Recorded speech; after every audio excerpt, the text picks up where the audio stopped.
सुधी गुरुवे वाचा गुरुवे भवरोग शरणादि बसवನ ಗುರುನಿಂದಿ. ವಿಶ್ವಗುರು ಮಹಾಭಾರತದಲ್ಲಿ ಬಸವಣ್ಣನವರನ್ನು ಹೃದಯದಲ್ಲಿ ಸ್ಮರಿಸುತ್ತಾ ಮಹಾಮಹಿಮರು ಬಯಲುಕಾಯಿ ಸಿದ್ಧರು ಶೂನ್ಯಪೀಠಾಧ್ಯಕ್ಷರಾದಂತಹ ಅಲ್ಲಮ ಪ್ರಭುದೇವರನ್ನು ಚಿನ್ಮಯಜ್ಞಾನಿ ಶ್ರೀಸ್ಥಳ ಚಕ್ರವರ್ತಿ ಚನ್ನಬಸವಣ್ಣನವರನ್ನು ಹೃದಯ ಮಂದಿರದಲ್ಲಿ ಧ್ಯಾನಿಸಿ ಈ ಕಾರ್ಯಕ್ರಮದ ಮುಖ್ಯ ಅತಿಥಿಗಳಾದಂತಹ ನಿವೃತ್ತ ಕೃಷಿ ವಿಶ್ವವಿದ್ಯಾಲಯದ ಕುಲಪತಿಗಳಾದಂತಹ ಕೃಷಿ ವಿಶ್ವವಿದ್ಯಾಲಯದ ನಿವೃತ್ತ ಕುಲಪತಿಗಳಾದಂತಹ ಡಾಕ್ಟರ್ ಕೆ ಎಲ್ ಪಾಟೀಲ್ ಅವರು, ಹಿರಿಯ ಜೀವ ಮತ್ತು ಆದರ್ಶ ಶಿಕ್ಷಕರು, ಸ್ನೇಹ ಫೌಂಡೇಶನ್ ಮೂಲಕ ಅನೇಕ ಸತ್ಕಾರ್ಯಗಳನ್ನು ಮಾಡ್ತಾ ಇರುವಂತಹ ಹರ್ಷ ಡಂಬಳವರೇ, ಅದ್ಭುತವಾಗಿ ಉಪನ್ಯಾಸವನ್ನು ನೆರವೇರಿಸಿರುವಂತಹ ಪ್ರಾಧ್ಯಾಪಕರಾದ ಡಾಕ್ಟರ್ ಪ್ರಜ್ಞಾ ಮುತ್ತೇವರೇ, ಇವತ್ತಿನ ಕಾರ್ಯಕ್ರಮದಲ್ಲಿ ಸನ್ಮಾನಿತರಾದಂತಹ ಸಾಧಕ ಜೀವಿ, ಕಾಯಕ ಜೀವಿ ರಾಜು ತೊಗಲಿ ಮತ್ತು ಮತ್ತೊಬ್ಬ ಕಾಯಕ ಜೀವಿ ಬಸವರಾಜ್ ಅಡಿಗೇರಿಯವರೇ, ದೂರದ ಹಾಸನ ಜಿಲ್ಲೆಯಿಂದ ಬಂದು ಭಕ್ತಿಯಿಂದ ಈ ಕಾರ್ಯಕ್ರಮದಲ್ಲಿ ಭಾಗವಹಿಸಿರುವಂತಹ ರಾಮೇಗೌಡರೇ, ನಿಂಗೇಗೌಡರೇ, ಹೊಸಪೇಟೆಯಿಂದ ದಾಸೋಹ ಜೀವಿಗಳಾಗಿ ಆಗಮಿಸಿರುವಂತಹ ತ್ರಿಶಂಕು ಅಣಸಿಯವರೇ ಮತ್ತು ಸೇರಿರ್ತಕ್ಕಂಥ ಎಲ್ಲ ಸದ್ಭಕ್ತ ಬಂಧುಗಳೇ, ನಿರೂಪಕರೇ, ಬಿರಾದರ್ ಪಟೇಲ್ ಅವರೇ ಮತ್ತು ಮಂಜುನಾಥ್ ಕಳಿಮನಿಯವರೇ, ಎಲ್ಲರಿಗೂ ಶರಣು. ಅಂಬಿಗರ ಚೌಡಯ್ಯನವರ ಕುರಿತಾಗಿ ಮೇಡಮ್ ಅವರ ಉಪನ್ಯಾಸ ಹೇಗಿತ್ತು ಅಂತ ನಾನು ಹೇಳೋದಕ್ಕಿಂತ ನಾನು ಅನುಭವಿಸಿದ್ದಿಲ್ಲ. ನಾನಂತೂ ತುಂಬ ಸಂತೋಷಪಟ್ಟೆ. 4 ತಿಂಗಳ ಹಿಂದೆಯೇ ಅವರಿಗೆ ಅಥವಾ 3 ತಿಂಗಳ ಹಿಂದೆ ಮಾರ್ಚಲ್ಲಿ ಫೆಬ್ರವರಿ ಅವ್ರಿಗೆ ಇನ್ವೈಟ್ ಮಾಡೋಕ್ಕೆ ಹೇಳಿದ್ದೆ ಕೃಷ್ಣ ಕನ್ನಡವಾಗಿ. ಆವಾಗ ಮೇಡಮ್ ಅವ್ರು ಹೇಳಿದ್ರಂತೆ, ಇಲ್ಲ ನಾನು ಜೂನ್ ತಿಂಗಳು ಖಂಡಿತ ಬರ್ತೀನಿ, ಈಗ ಬರೋಕ್ಕೆ ಸಾಧ್ಯ ಆಗ್ತಾ ಇಲ್ಲ, ಕಿತ್ತೂರು ಹೋಗೋದು ಬರೋದಿರ್ತದೆ ಮತ್ತು ರಜೆ ಇರೋದಿಲ್ಲ, ಹಾಗಾಗಿ ನನಗೆ ಜೂನ್ ತಿಂಗಳಿಗೆ ಉಪನ್ಯಾಸಕ್ಕೆ ಅವಕಾಶ ಮಾಡಿಕೊಡಿ ಅಂತ ಕೇಳಿದ್ರಂತೆ. ನೆನಪಾಯ್ತು ನನಗೆ ಮತ್ತೆ ಯಾವ ಶರಣ ತಿಳಬೇಕು ಅಂತ ಹೇಳಿ ಆಲೋಚನೆ ಮಾಡ್ತಿರ್ಬೇಕಾದ್ರೆ ಅಂಬಿಗರ ಚೌಡಯ್ಯನವರು ಅಂತ ಹೇಳಿ ಕೆಲವು ಕ್ಯಾಲೆಂಡರ್ನಲ್ಲಿ ಬರೆದಿದ್ರು. ಸರ್ಕಾರದವ್ರು ಬೇರೆ ಥರ ಆಚರಣೆ ಮಾಡ್ತಾರೆ, ನಮ್ಮಲ್ಲಿ ಕೆಲವರು ಶರಣರು ಯಾಕಂದ್ರೆ 779 ಅವತ್ತು ದಿವಸ ಒಬ್ಬೊಬ್ಬರು ಆಚರಣೆ ಮಾಡಿದ್ರೆ ಮುಗಿಯಲ್ಲ, ದಿವಸಕ್ಕೆ ಇಬ್ಬರು ಆಚರಣೆ ಮಾಡ್ಬೇಕಾಗ್ತದೆ.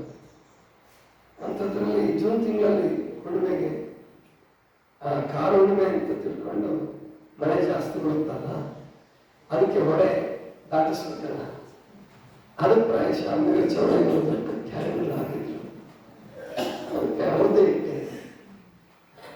ಆಮೇಲೆ ನನಗೆ ಹೇಗಾಗುತ್ತೆ ಕಾರ್ಯಕ್ರಮ ಏನು ಕಲ್ಪನೆ ಇರಲಿಲ್ಲ, ಅದ್ರ ಬಗ್ಗೆ ಚಿಂತನೆ ಮಾಡಿರಲಿಲ್ಲ. ಯಾಕೆಂದರೆ ರಾತ್ರಿವರೆಗೂ ನನಗೆ ಕಾಯಕ ಮಾಸದಲ್ಲಿ ಇದ್ವಿ ನಾವು ತಾಲೂಕಲ್ಲಿ. ರಾತ್ರಿ 12 ಗಂಟೆಗೆ ಬಂದು ನಾನು ಮೇಡಮ್ ಅವ್ರ ಜೊತೆ ಫೋನಲ್ಲೂ ಮಾತಾಡಿಲ್ಲ. ನಾನು ನೀಲಮ್ಮರೇ ಕರೆಸ್ಪಾಂಡೆನ್ಸ್ ಮಾಡಿ ಅವತ್ತು ಹಾಕಕ್ಕೆ ಹೇಳಿದ್ದೆ, ಹಾಕಿದ್ರು. ಮತ್ತು ನಮಗೆ ಮತ್ತು ಉಪನ್ಯಾಸಕರಿಗೆ ಸಂಬಂಧ ಬರೋಲ್ಲ, ಇಲ್ಲಿ ತನಕ ಅವರಿಗೆ ಬರೋದಂತ. ಇಲ್ಲಿ ಬರುವಾಗಲೂ ಕೂಡ ಕಾರಣಾಂತರಗಳಿಂದ ತಡ ಆಗಿಬಿಡುತ್ತೆ. ಪಾಪ ಅವರು ಮೊದಲೇ ರೆಡಿ ಇದ್ರು, ಇವತ್ತು ಬೆಳಗಿನ ಪ್ರಸಾದಕ್ಕೆ ಇಲ್ಲ ಅಂತ ಹೇಳಿದ್ದೆ ಅವ್ರಿಗೆ, ಹರ್ಷಗಂಧ ಸರ್ಗೆ ಮತ್ತೆ ಮೇಡಮ್ ಅವ್ರಿಗೆ ಇಬ್ಬರು ಒಂದೇ ಕಾಲ ಬರ್ತೀವಿ ನಾವು. ಡ್ರೈವರ್ ತಡ ಮಾಡಿದ್ರಿಂದ ಅವ್ರದ್ದು ತಡ ಆಯಿತು. ಬಿ.ಎನ್. ಪಾಟೀಲ್ ಸರ್ಗಂತೂ ಬೇರೆ ಬೇರೆ ಕಾರಣದಿಂದ ಅವತ್ತು ತಡ ಆಯಿತು. ಅವ್ರ ಮುಂಚೆನೆ ನಮ್ಮ ತಾಲೂಕು ಗಾಡಿ ಕಳಿಸಿದ್ರು. ಏನೋ ಕಮ್ಯುನಿಕೇಶನ್ ಪ್ರಾಬ್ಲಮ್ ಹೆಚ್ಚಿನಗೌಡರು ಸರ್ ಅಂತ ಅವರು ಇನ್ಮೇಲೆ ಅತಿಥಿಗಳಿಗೆ ಹೇಳಿ ಆಯೋಜನೆ ಮಾಡೋದು ಅರ್ಧ ಗಂಟೆ 1 ಗಂಟೆ ಮುಂಚೆ ಹೇಳಿ. ಯಾಕೆ 10ಕ್ಕೆ ಸ್ಟಾರ್ಟ್ ಮಾಡ್ತಾ ಇದ್ದೀವಿ ನಾವು. 10 ಗಂಟೆಗೆ ಪ್ರಾರಂಭ ಮಾಡಿದ್ರೆ ಮಾತ್ರ ಈ ಕಾರ್ಯಕ್ರಮ ಚೆನ್ನಾಗಿ ಇನ್ನೂ ಮನಸ್ಸು ತುಂಬಿತು. ನಾವು ಎಲ್ಲರೂ ಮಾತಾಡಕ್ಕೆ ಕೊಡ್ಬೋದು. ಈಗ ನೋಡಿ ರಾಜು ಬಸವರಾಜ್ ಇಬ್ರು ಅವ್ರು ಬೆಂಗಳೂರಿನ ಬಂದಿದ್ದಾರೆ. ಅವ್ರು ಮಾತಾಡಕ್ಕೆ ಕೊಡದೆ ಹೋದ್ರೆ ನಿರಾಶೆ ಆಗುತ್ತೆ. ಇವತ್ತು ಅವ್ರ ಅನುಭವ, ಅವ್ರ ಸಾಧಕರ ಅಲ್ಲದ ಸಾಧಕರು ಅವರಿಬ್ರು. Auto driver Raju, auto driver ಯಾಕೆ ಸನ್ಮಾನ ಮಾಡ್ತಾರೆ? ಯಾತಕ್ಕೋಸ್ಕರ ಸನ್ಮಾನ ಮಾಡ್ತಾರೆ? ಸಿಕ್ಕಾಪಟ್ಟೆ ಆಟೋ ಡ್ರೈವರ್ ಇರ್ತಾರೆ. ಮತ್ತು ಅವ್ರಿಗೆ ಮಠಕ್ಕೆ ಪಾಪ ದೇಣಿಗೆ ಕೊಡಕ್ಕೂ ಆಗಲ್ಲ. ಯಾವ ಮಠದಲ್ಲೂ ಆಟೋ ಡ್ರೈವರ್ಗೆ ಸನ್ಮಾನ ಮಾಡೋದು ತುಂಬ ಕಡಿಮೆ. ನಾನು ಇನ್ನೂ ಕೇಳಿಲ್ಲ. ಮನೆ ಬಸವರಾಜ್ ಅಲ್ಲಿ ನಾವು ಇದ್ದಲ್ಲಿಗೆ ಬಂದಿದ್ದು, ಬಂದು ಉಪವಾಸ ಮಾಡ್ಕೊಳಕ್ಕಂತ ಅಲ್ಲಿಗೆ ಕರೆಸಿ ಭಾರತ ಮಹಾಮನೆಗೆ ಕೂಡ ಇಲ್ಲೇ ಬಂದರು. ಅವ್ರು ವಾಕಿಂಗ್ ಮಾಡೋಕ್ಕೆ ಇಷ್ಟ. ಹಂಗಾಗಿ ಅಲ್ಲಿಗೆ ಬಂದ ಮಾತಾಡ್ತಾ ಅಕಸ್ಮಾತ್ ಹಿಂಗೆ ರಾಜು ಅಂತೇಳಿ ಇನ್ಸುಲಿನ್ ತಗೊಂತ ಇದ್ದ. ಇನ್ಸುಲಿನ್ ಬಿಡಿಸಿದಿಲ್ಲ, 1 ವರ್ಷ ಆಯಿತು, ತುಂಬ ಚೆನ್ನಾಗಿದೆ.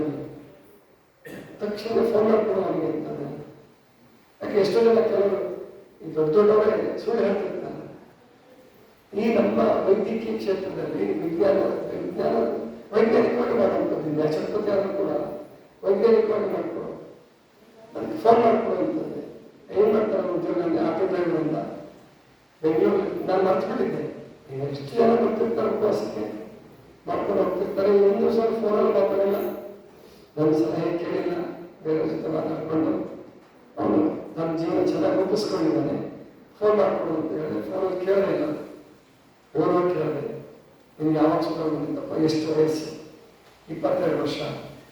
20ನೇ ವಯಸ್ಸಿಗೆ ಬಂದಿದೆ. ಅಂದರೆ ಹೆಚ್ಚು ಕಡಿಮೆ ಅವನಿಗೆ 3 ತಿಂಗಳು ಒದ್ದಾಡಿದ ಇನ್ಸುಲಿನ್ ತಗೊಂಡಿದ್ದಾನೆ. ಇನ್ನೇನು ಬದುಕಲ್ಲ ಅಂತಲೇ ತೀರ್ಮಾನ ಮಾಡಿಬಿಟ್ಟಿದ್ದಂತೆ. ಹೌದಪ್ಪ, ಇಲ್ಲಿದ್ದಾಗ ನೀನು ಬಿಟ್ಟಿದ್ದು ಸರಿ. ಬೆಂಗಳೂರಿಗೆ ಹೋಗಿ 1 ವರ್ಷದಿಂದ ನೀವು ಇನ್ಸುಲಿನ್ ತಗೊಂಡಿಲ್ಲ. ಇಲ್ಲ ತಗೊಂಡಿಲ್ಲ. ಯಾಕಂದ್ರೆ ಟೈಪ್ 1ನಲ್ಲಿ ನೀವು ಟೈಪ್ 1 ಶುಗರ್ ಅಂತ ಹೇಳ್ತಾರೆ. ಏನು ತುಂಬ ಚಿಕ್ಕ ಮಕ್ಕಳಿಗೆ ಯುವಕರಿಗೆ ಬರ್ತಾ ಇದೆಯಲ್ಲ, 30 ವರ್ಷದೊಳಗಡೆ, ಮೊದಲು 40 ವರ್ಷದೊಳಗಡೆ ನಮಗೆ ಟೈಪ್ 1 ಅಂತಿದ್ರು. ಇನ್ಸುಲಿನ್ ಡಿಪೆಂಡೆಂಟ್ ಅಂತ ಟೈಪ್ 1 ಅಂತಿದ್ರು. ಇವಾಗ 20 ವರ್ಷದವರೆಗೆ, 15 ವರ್ಷದವರೆಗೆ, 10 ವರ್ಷದವರೆಗೆ, ಈ ಧಾರವಾಡದ ಒಂದು ಮಗುಗೆ 5 ತಿಂಗಳು ಮಗು ಬಂದಿದೆ. 5 ತಿಂಗಳು ಮಗು ಇನ್ನೂ ಇದ್ದಾರೆ. ನಮಗೆ 5 ತಿಂಗಳು ಮಗು ಬಂದಿದೆ. ಅದು ನಿಮಗೆಲ್ಲ ಪ್ರಸಿದ್ಧಿ, ಅವರ ಹೆಸರೇ ಗೊತ್ತಾಗಿರುತ್ತೆ. ಆದರೆ ಆ ಕಾಯಿಲೆಗಳನ್ನ ನಾವು ಬಹಿರಂಗವಾಗಿ ಹೇಳಬಾರ್ದು. ನಿಮ್ಗೆ ಯಾರು ಆ ಹುಡುಗಿ ನೋಡ್ಬೇಕು ಅಂತಿದ್ರೆ, ಅವ್ರ ಅಪ್ಪ ಅಮ್ಮನ ಭೇಟಿ ಆಗ್ಬೇಕು ಅಂತಿದ್ರೆ ನನಗೆ ಅದೊಂದು ಭೇಟಿಯಾಗಿ ಹೇಳ್ತೀನಿ. ಯಾರು ಅಂತ, ಯಾಕೆ ಆಧಾರ ಇದೆ, ಮಾತಾಡಂಗಿಲ್ಲ, ಮಾತಾಡಬಾರ್ದು. ನಾನು ಅವನಿಗೆ 5 ತಿಂಗಳು ಮಗುವಿಂದ ಶುಗರ್ ಇದೆ. ಯಾರೊಬ್ಬರು ಡಾಕ್ಟರ್ ಹತ್ರ ಹೇಳಿದೆ, ನನ್ನ ಧಾರವಾಡದ ನನ್ನ ಮಗುಗೆ 5 ತಿಂಗಳು ಮಗುವಿನಿಂದ ಬಂದಿದೆ. ಅಯ್ಯೋ ಬುದ್ಧಿ, ಮಕ್ಕಳು ಹುಟ್ಟಿದ ಮಕ್ಕಳಿಗೆ ಶುಗರ್ ಇರುತ್ತೆ. ಎದೆ ಹಾಕೊಡ್ಬೇಕಾದ್ರೆ ಇನ್ಸುಲಿನ್ ಕೊಟ್ಟೆ ಎದೆ ಹಾಕೊಡ್ತಾ ಇದ್ದೀವಿ, ಹಂಗೂ ಕೆಲವು ಮಕ್ಕಳು ಹುಟ್ಟಿದಾಗ ಅಂತ ಹೇಳಿದ್ರು. ಎಂಥ ನೋವಿನ ಸಂಗತಿ ನೋಡಿ, ಎಂಥ ನೋವಿನ ಸಂಗತಿ ಅದು. ಅದಕ್ಕೆ ರಾಜು 1 ವರ್ಷದಿಂದ ಟೈಪ್ 1 ಶುಗರ್ ಇನ್ಸುಲಿನ್ ತಗೊಂಡಿಲ್ಲ ಅಂದರೆ ನನಗೆ ತುಂಬ ಸಂತೋಷ ಆಯಿತು. ಇಲ್ಲಪ್ಪ ಅವನು ಕರೆಸು, ಸನ್ಮಾನ ಮಾಡೋಣ ಅಂತ ಹೇಳಿ ಅವತ್ತೇ ಹೇಳಿದೆ ಅವನಿಗೆ, ನೀನು 2 ದಿವಸ ಕೆಲಸ ಬಿಟ್ಟು ಬಾರಪ್ಪ, ಅವನು ನಿನ್ನ ಕಾಯ್ದ ಪ್ರತಿಫಲ ನಾನು ಕೊಡ್ತೀನಿ. ದಿವಸಕ್ಕೆ ದುಡಿತಿದ್ದಲ್ಲ, ನಾನು ಕೊಡ್ತೀನಿ, ಬಂದು ಸನ್ಮಾನ ತಗೊಂಡು. ಯಾಕಂದರೆ ದೊಡ್ಡ ಸಾಧನೆ ಅದು, ದೊಡ್ಡ ಸಾಧನೆ. ಆದ್ದರಿಂದ ನಾವಿಲ್ಲಿ ತಿಳ್ಕೋಬೇಕು. ಅಂದರೆ ಆ ಹುಡುಗ ತನ್ನ ಜೀವನವನ್ನು ಒಪ್ಕೊಂಡಿದ್ದ. ನೋವಿಲ್ಲ ನೋಡಿ, ಅವ್ರು ಎಷ್ಟು ಚೆನ್ನಾಗಿ ಮಾತಾಡೋದು. ನೋವಿಲ್ಲ ಅದಕ್ಕೆ. ಏನೋ ಹುಟ್ಟಿ ಮಕ್ಕಳಿಗೆ ಬರ್ತಾ ಇದ್ದಾರೆ, ನನಗೂ ಬಂದಿದೆ ಹಂಗೆ ಅಂತ ಹೇಳಿ ಈಗ ಬೆಳಗ್ಗೆ ಬೇಗ ಹೇಳ್ತಾನೆ. ಅವ್ರಿಗೆ ಶುಗರ್ ಯಾಕೆ ಬಂತು ಅನ್ನೋದು ಉತ್ತರ ಇಲ್ಲ. ಹೌದು, ಶುಗರ್ ಬರೋದೇ ಲೈಫ್ ಡಿಸಾರ್ಡರ್ ಡಿಸೀಸಸ್ ಅಂತ ಹೇಳ್ತಾರೆ. ಅಂದರೆ 8 ಗಂಟೆಗೆ ಹೇಳೋದು, 9 ಗಂಟೆಗೆ ಹೇಳೋದು, ಆಮೇಲೆ ರಾತ್ರಿ 12 ಗಂಟೆಗೆ ಮಲಗೋದು. ಈ ರೀತಿ ಮಾಡಿದ್ರೆ ಹೆಚ್ಚು ಜನರಿಗೆ ಶುಗರ್ ಬಂದಿದೆ. ಆವಾಗ ಇನ್ನೊಬ್ಬರು ಬಂದಿದ್ದಾರೆ, ನಮ್ಮ ಹೆಚ್ಚು ಕಡಿಮೆ ವಿರೋಧ ಪಕ್ಷದವರು ಇದ್ದಾರೆ, ನಾವು ಪ್ರಕಾಶ್ ಪೂಜಾರ್ ಅಂತ. ಅವ್ರು ಕೇಳ್ತಾರೆ, ನಾನು ದಿವಸ 8 ಗಂಟೆಗೆ ಹೇಳ್ತೀನಿ, 7 ಗಂಟೆಗೆ ನನಗೆ ಶುಗರ್ ಬಂದಿಲ್ವಲ್ಲ. ಬಂದಿಲ್ಲ ಬಂದಿದ್ಯಾ ಬಂದಿದ್ಯಾ ಬಂದಿಲ್ಲ ನೋಡ್ರಿ 60 ವರ್ಷ ಅವನಿಗೆ ಬಂದೇ ಇಲ್ಲ. ಏನ್ ಮಾಡಿದ್ರೆ ಹಂಗಂತೇಳಿ ಎಲ್ಲರೂ 8 ಗಂಟೆಗೆ ಶುರು ಮಾಡಿ ನಿಮ್ಗೆ ಚಲೋ ಬರುತ್ತೆ ಗೊತ್ತಾಯ್ತಾ. ಮತ್ತೆ ಅವ್ರಿಗೆ ಯಾರು ಐಡಿಯಾ ಅಂತ ಇಟ್ಕೋಬೇಡಿ ಗೊತ್ತಾಯ್ತಾ. ಅಂದ್ರೆ ಪಬ್ಲಿಕೇಶನ್ ಬಗ್ಗೆ ಹೇಳಿ ಲೇಟೆಸ್ಟ್ ಪಬ್ಲಿಕೇಶನ್ ಇದೆಲ್ಲ ಹೇಳ್ತೀನಿ ತುಂಬಾ ಅಂದ್ರೆ ಅವ್ರು ನಮ್ಮ 40 ವರ್ಷ ಆದ್ರೂ ನಾವು ಒಂದೇ ಸರ್ಕಾರ ಸಮ್ಮಿಶ್ರ ಸರ್ಕಾರ. ಯಾಕಂದ್ರೆ ನಮ್ಮ ಉಪವಾಸ ಅದು ಮಾಡಿದ್ದಾರೆ ಅವಾಗ 15 ವರ್ಷದಿಂದ 16 ವರ್ಷದಿಂದ ಮಾಡಿದ್ದಾರೆ ಉಪವಾಸ ಮಾಡಿದ್ರು ಅವರು ವಿಜಯನಗರದಲ್ಲಿ ಅವ್ರು ಮಾಡಿದ್ರು. ಆಮೇಲೆ ಅವಾಗೆಲ್ಲ ಶುಗರ್ ಚೆಕ್ ಮಾಡ್ತಿದ್ರು, ಅವರೇ ಶುಗರ್ ಕಾರ್ಡ್ ಮಾಡ್ತಾ ಇದ್ರು. ಅವರು ಮೆಡಿಕಲ್ ಡಿವೈಸಸ್ ಕೂಡ ಕೆಲಸ ಮಾಡ್ತಾ ಇದ್ರು. ತುಂಬಾ ನಮ್ಮ ಚಿಂತನೆ ಎಷ್ಟು ಮಟ್ಟಿಗೆ ಅಳವಡಿಸ್ಕೊಂಡ್ರು ಅವರು ಅಂತಂದ್ರೆ, ಇವಾಗ ಮಾತಾಡ್ತಾ ಒಂದು ಪಬ್ಲಿಕೇಶನ್ ಹೇಳಿದ್ರು. ಆ ಪಬ್ಲಿಕೇಶನ್ ಅಡ್ರೆಸ್ ಅವ್ರ ಪತ್ರಿಕೆ ಕಳಿಸ್ಕೊಡ್ತಾರೆ, ನಮಗೆ ಒಂದು ಲಿಂಕ್ ಕಳಿಸ್ಕೊಡ್ತಾರೆ ಅಥವಾ ಅವ್ರಿಗೆ ಭೇಟಿಯಾಗಿ. ಆಮೇಲೆ ಅಲ್ಲಿ ಏನು ಪಬ್ಲಿಕೇಶನ್ ಆಗಿದೆ ಅಂದರೆ ವೈಜ್ಞಾನಿಕ ಪತ್ರಿಕೆ, ಅದು ಸೈಂಟಿಫಿಕ್ ಪೇಪರ್. ಅದರಲ್ಲಿ ಒಂದು ಪ್ರಸಂಗ ಹೇಳಿದ ಅವರು ಏನಂದ್ರೆ, ಈಗ ನಮ್ಮ ಹಿಂದೆ ನೀವು ಕಾಯಿಲೆ ಅಂತ ಹೋದ್ರೆ ಶುಗರ್ ಬಂದಿದೆ ಅಂದರೆ ಹೇಳ್ಬಿಟ್ಟು ಹೆರಿಡಿಟ್ರಿ ಇರ್ಬೋದು, ನಿಮ್ಮ ಅಪ್ಪ ಅಮ್ಮನ ಶುಗರ್ ಇದೆಯಾ, ನಿಮಗೆ ಅಜ್ಜಿಂಗಿತ್ತ ಕೇಳ್ತಿದ್ರು. ಆಮೇಲೆ ಈ ಹುಡುಗಿನ ಹೇಳಿದ್ನಲ್ಲ ನಾನು ನಿಮಗೆ 5 ವರ್ಷದ ಮಗು ಬಂದಿದೆ ಅಂತ ಹೇಳಿದ್ನಲ್ಲ, ಅವ್ರ ಅಜ್ಜನಿಗೂ ಶುಗರ್ ಇಲ್ಲ, ಅಪ್ಪ ಅವನ್ ಬಿಡ್ರಿ, ಅಪ್ಪ ಅವನ್ ಶುಗರ್ ಇಲ್ಲ, ಅಜ್ಜನಿಗೂ ಶುಗರ್ ಇಲ್ಲ. ಅದಕ್ಕಿಂತ ಮೊದಲು ಹುಟ್ಟಿದೆಯಲ್ಲ ಮಗು, ಅದು ಬೇರೆ 3-4 ಜನ ಮಕ್ಕಳಿಲ್ಲ ನಮಗೆ. ಮೊದಲು ಹುಟ್ಟಿದ ಮಗು ಶುಗರ್ ಇಲ್ಲ, ನಂತರ ಹುಟ್ಟಿದ ಮಗು ಶುಗರ್ ಇಲ್ಲ. ಇವಳಿಗೆ ಬರಬೇಕು ಅಂದ್ರೆ ಏನು ಕಾರಣ? ಯಾರು ಕಾರಣ ಹೇಳಲಿಲ್ಲ, ಯಾರ ಕೈ ಹೇಳಕ್ಕಾಗಲ್ಲ. ಇದು ನಮ್ಮ ಋಷಿಗಳು ಕಂಡುಕೊಂಡಿದ್ದಕ್ಕೆ. ಋಷಿಗಳು ಹೇಳಿದ್ರು, ಪೂರ್ವಜನ್ಮ ಕೃತಂ ಪಾಪಂ ವ್ಯಾಧಿ ರೂಪೇಣ ಪೀಡನೆ. ಪೂರ್ವಜನ್ಮದಲ್ಲಿ ಮಾಡಿದ ಕರ್ಮ ನಮ್ಮ ಅಂಗಾಂಗಗಳು ಕೆಲವು ವೀಕ್ ಆಗ್ತವೆ. ಹುಟ್ಟುತ್ತಾನೆ ಕುರುಡಾಗಿ ಹುಟ್ಟುತ್ತಾನೆ, ಹುಟ್ಟುತ್ತಾನೆ ಮೂಕರಾಗಿ ಹುಟ್ಟುತ್ತಾನೆ. ಅದಕ್ಕೆ ಈಗೇನೇನು ವಿಜ್ಞಾನಿಗಳು ಏನೇನೋ ಕಾರಣ ಕೊಡಕ್ಕೆ ಹೋಗ್ತಾರೆ, ಏನು ಕಾರಣ ಕೊಡಕ್ಕೆ ಬರಲ್ಲ.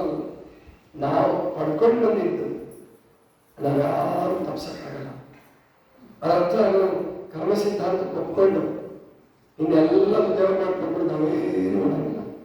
8 ಗಂಟೆಗೆ ಆಗೋಣ, ಅವಸರವಾಗಿ ರೆಡಿ ಆಗೋಣ, ಊಟ ಮಾಡ್ಕೊಂಡು ಡ್ಯೂಟಿಗೆ ಹೋಗೋಣ ಅಂತ ಯಾರು ಅನ್ಕೋಬೇಡಿ. ಆ ಕರ್ಮ ಫಲವು ದೇವರು ಕೊಟ್ಟಿದ್ದಲ್ಲ, ನಾವೇ ಗಳಿಸ್ಕೊಂಡಿದ್ದು. ನಮಗೆ ನೆನಪಿರ್ಲಿಕ್ಕಿಲ್ಲ, ಕಾರಣ ಗೊತ್ತಿರ್ಲಿಕ್ಕಿಲ್ಲ, ಅದು ಸಸ್ಪೆನ್ಸ್ ಇಟ್ಟಿದೆ ಅಂತ ನಮ್ಮ. ಯಾಕೆ ಇವ್ರ ತಾಯಿ ತಂದೆ ಈ ತಾಯಿ ತಂದೆಗಳ ಹೊಟ್ಟೆಯಲ್ಲಿ ನಾವಾಗ್ಬಿಟ್ಟಿದ್ವಿ, ನಮ್ಗೆ ಯಾಕೆ ಕಂಡು ಹೋಯ್ತು? ಅದಕ್ಕೆಲ್ಲಕ್ಕೂ ಉತ್ತರ ಕಂಡುಕೋಬಹುದು. ನೀವು ತಪಸ್ವಿಗಳಾದ್ರೆ, ಯಾರು ಯೋಗ ಮಾರ್ಗಕ್ಕೆ ಹೋಗ್ತೀರಿ, ತಪಸ್ವಿಗಳಾಗ್ತೀರಿ, ಅವ್ರ ಪೂರ್ವಜನ್ನು ಕಂಡುಕೊಂಡಿದ್ದಾರೆ ಎಷ್ಟೋ ಜನ, ಇವತ್ತು ಕಂಡುಕೊಂಡಿರೋ ವಿಧಾನ. ಆದರೆ ಎಲ್ಲರೂ ಅದನ್ನ ಬಿಟ್ಕೊಡಲ್ಲ. ಪ್ರಕೃತಿ ಆ ಗುಟ್ಟನ್ನು ಎಲ್ಲರೂ ಬಿಟ್ಕೊಡಲ್ಲ. ಅದರದ್ದು ಕಂಡುಕೊಳ್ಳೋ ಅಗತ್ಯವೂ ಇಲ್ಲ,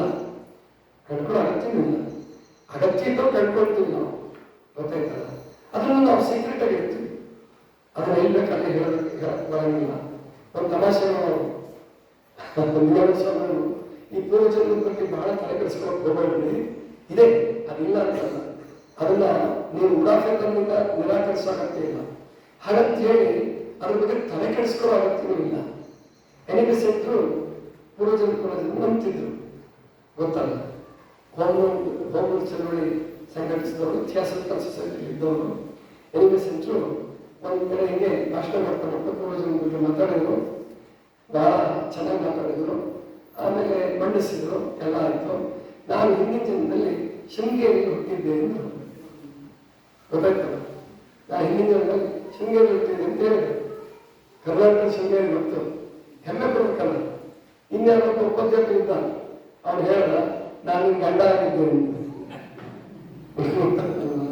ಅಂದ್ರೆ ಇಂಥ ಕೆಲವು ಸೀಕ್ರೆಟ್ಗಳನ್ನ ಸಿಕ್ಕವರಿಗೆ ಹೇಳಬಾರ್ದು. ಋಷಿಮುನಿಗಳು ಹೇಳ್ತಿರ್ಲಿಲ್ಲ. ಆ ಸೀಕ್ರೆಸಿನೂ ಕಾಯ್ಕೋಬೇಕು. ಈಗ ರಾಜಕಾರಣಿಗಳಿಗೆ ಪ್ರಮಾಣ ವಚನ ಕೊಡ್ತಾರಲ್ಲ, ಗೌಪ್ಯತೆಯ ಪ್ರಮಾಣ ವಚನ ಕೊಡ್ತಾರೆ. ಕೆಲವು ವಿಷಯಗಳನ್ನ ಎಂಥ ಪ್ರಸಂಗದಲ್ಲೂ ಬಿಟ್ಕೊಡ್ಬಾರ್ದು, ಹೇಳ್ಬಾರ್ದು. ಯಾಕೆ ಸರ್ಕಾರದ ಹಿತದೃಷ್ಟಿಯಿಂದ, ದೇಶದ ಹಿತದೃಷ್ಟಿಯಿಂದ ಹೇಳ್ಬಾರ್ದು ಮಂತ್ರಿಗಳಾದಂಥವ್ರು. ಹಾಗೆಯೇ ಅಧ್ಯಾತ್ಮ ಕ್ಷೇತ್ರದಲ್ಲೂ ಕೂಡ ಕೆಲವು ಸಂಗತಿಗಳನ್ನ ನಾವು ಹೇಳ್ಕೋಬಾರ್ದು. ಹಾಸ್ಯಕ್ಕೆ ಈಡಾಗ್ತೇವೆ. ಅದಕ್ಕೆ ಯೋಗ್ಯರು, ಕೇಳೋದಕ್ಕೆ ಯೋಗ್ಯರಿದ್ದಾರೆ, ಅವರು ನಿಜವಾಗಿ ಜಿಜ್ಞಾಸೆ ಇದೆ ಅಂತ ಅನ್ನೋದ್ರ ಜೊತೆ ನಾವು ವೈಯಕ್ತಿಕವಾಗಿ ಚರ್ಚೆ ಮಾಡ್ಬೋದು ಅಷ್ಟೇ. ಆದರೆ ಇವೆಲ್ಲ ವಿಜ್ಞಾನದಿಂದ ಪ್ರೂವ್ ಮಾಡ್ಲಿಕ್ಕೆ ಬರಲ್ಲ. ಇನ್ನು ಆ ವಿಜ್ಞಾನದ ಮ್ಯಾಗ್ಝಿನ್ ಏನು ಹೇಳಿದೆ, ಅದು ಯಾವ ಮ್ಯಾಗ್ಝಿನು ಅದೆಲ್ಲ ನೀವು ಕೊಡ್ಬೋದಲ್ಲ ಪ್ರಕಾಶ್? ಅದನ್ನ ಆ ಮ್ಯಾಗ್ಝಿನ್ ತಗೊಳ್ಳೋಣ, ಅದು ಬೇಕು, ನಮಗೂ ಬೇಕು, ನಿಮಗೂ ಬೇಕು. ಅಲ್ಲಿ ಒಂದು ಪ್ರಸಂಗ ಏನು ಹೇಳ್ತಾರೆ ಅಂತಂದ್ರೆ, ಹಿಂದೆ ಒಂದು ಕಾಯಿಲೆ ಒಂದು ಕಾರಣ, ಒಂದು ಕಾಯಿಲೆ ಒಂದು ಕಾರಣ ಹೇಳ್ತಿದ್ರಲ್ಲ, ಆ ಮ್ಯಾಗ್ಝಿನ್ ಅಲ್ಲಿ ಲೇಖಕರು, ಸೈಂಟಿಸ್ಟ್ ಏನು ಹೇಳ್ತಿದ್ದಾರೆ ಅಂದ್ರೆ, ಇಲ್ಲ, ನಿಮ್ಮ ಕಾಯಿಲೆಗೂ ನಿಮ್ಮ ಸಾವಿಗೂ ನಿಮ್ಮ ಜೀವನ ಕ್ರಮಕ್ಕೂ ನಿಮ್ಮ ಊಟಕ್ಕೂ ಏನೂ ಸಂಬಂಧ ಇಲ್ಲ. ಕೆಂಚನಗೌಡರು ಓದಿದಾಗ ನಾವು ಓದಿರ್ಬೇಕು ಅವರು, ಯಾಕಂದ್ರೆ ಪ್ರಕಾಶ್ ಅವರು ನನಗೆ ಹೇಳಿದಾಗ ಕೆಂಚನಗೌಡರು ಇರಲಿಲ್ಲ, ಗೊತ್ತಾಯ್ತು. ಅದನ್ನ ಅದೇ ವಿಷಯ ಹೇಳಿದಾರಂದ್ರೆ ಅವರ ಮ್ಯಾಗ್ಝಿನ್ ಓದಿರ್ಬೋದು. ಆ ಯಾವ ಮ್ಯಾಗ್ಝಿನ್ ಓದೋಣ ಅಂದ್ರೆ ತಿಳ್ಕೊಳ್ಳಿ, ಊಟ ನಾನು ಒಂದು ಆಹಾರ ಪದ್ಧತಿ ಇಟ್ಕೊಂಡಿದ್ದೇನಲ್ಲ, ಅದು ನನಗೆ ಸೂಟಬಲ್ ಆಗುತ್ತೆ. ಅದೇ ಆಹಾರ ಪದ್ಧತಿ ನಿಮ್ಗೆ ಹೊಂದಾಣಿಕೆ ಆಗಬೇಕು ಅಂತ ಏನು ಇಲ್ಲ. ಜನರಲ್ ಆಗಿ ಇದು ಒಳ್ಳೆಯದು ಅಂತ ಹೇಳ್ಬೋದು ನಾವು ಅಷ್ಟೇ, ಸ್ಪೆಸಿಫಿಕ್ ಅಲ್ಲ, ಸ್ಪೆಸಿಫಿಕ್ ಅಲ್ಲ. ಈಗ ನನಗೆ ಒಂದೇ ಒಂದು ಮೆಣಸಿನ್ಕಾಯಿ ತಿಂದ್ರೆ ತಡ್ಕೊಳಕ್ಕಾಗಲ್ಲ. ಒಂದೇ ಒಂದು ಮೆಣಸಿನ್ಕಾಯಿ ತಿಂದ್ರೆ, ಮಿರ್ಚಿ ಮೆಣಸಿನ್ಕಾಯಿ ತಿಂದ್ರೆ ನನಗೆ ಹಿಂಸೆ ಆಗುತ್ತೆ. ಅದೇ ನೀವು 10 ಮೆಣಸಿನ್ಕಾಯಿ ತಿಂದ್ರೆ ಏನು ಆಗಬಾರ್ದು, ಇಲ್ಲ ಇಲ್ಲ ಇಲ್ಲ ಇಲ್ಲ. ಅವ್ರದ್ದು ಅದೇ ಕರುಳು, ಅದೇ ಜಠರ, ಅದೇ ಅವ್ರಿಗೆ ತಿಂದ್ರೆ ಆಗುತ್ತೆ, ನನಗೆ ತಿಂದ್ರೆ ಆಗಲ್ಲ. ಯಾಕೆ? ಅದಕ್ಕೆ ಪ್ರಾಣಶಕ್ತಿ ಅಂತ ಒಂದಿರುತ್ತೆ, ವೈಟಾಲಿಟಿ ಅಂತ ಕರೀತಾರೆ. ಅದಕ್ಕೆ ಆ ವೈಟಾಲಿಟಿ ಎಲ್ಲರೂ ಒಂದೇ ಥರ ಇರಲ್ಲ.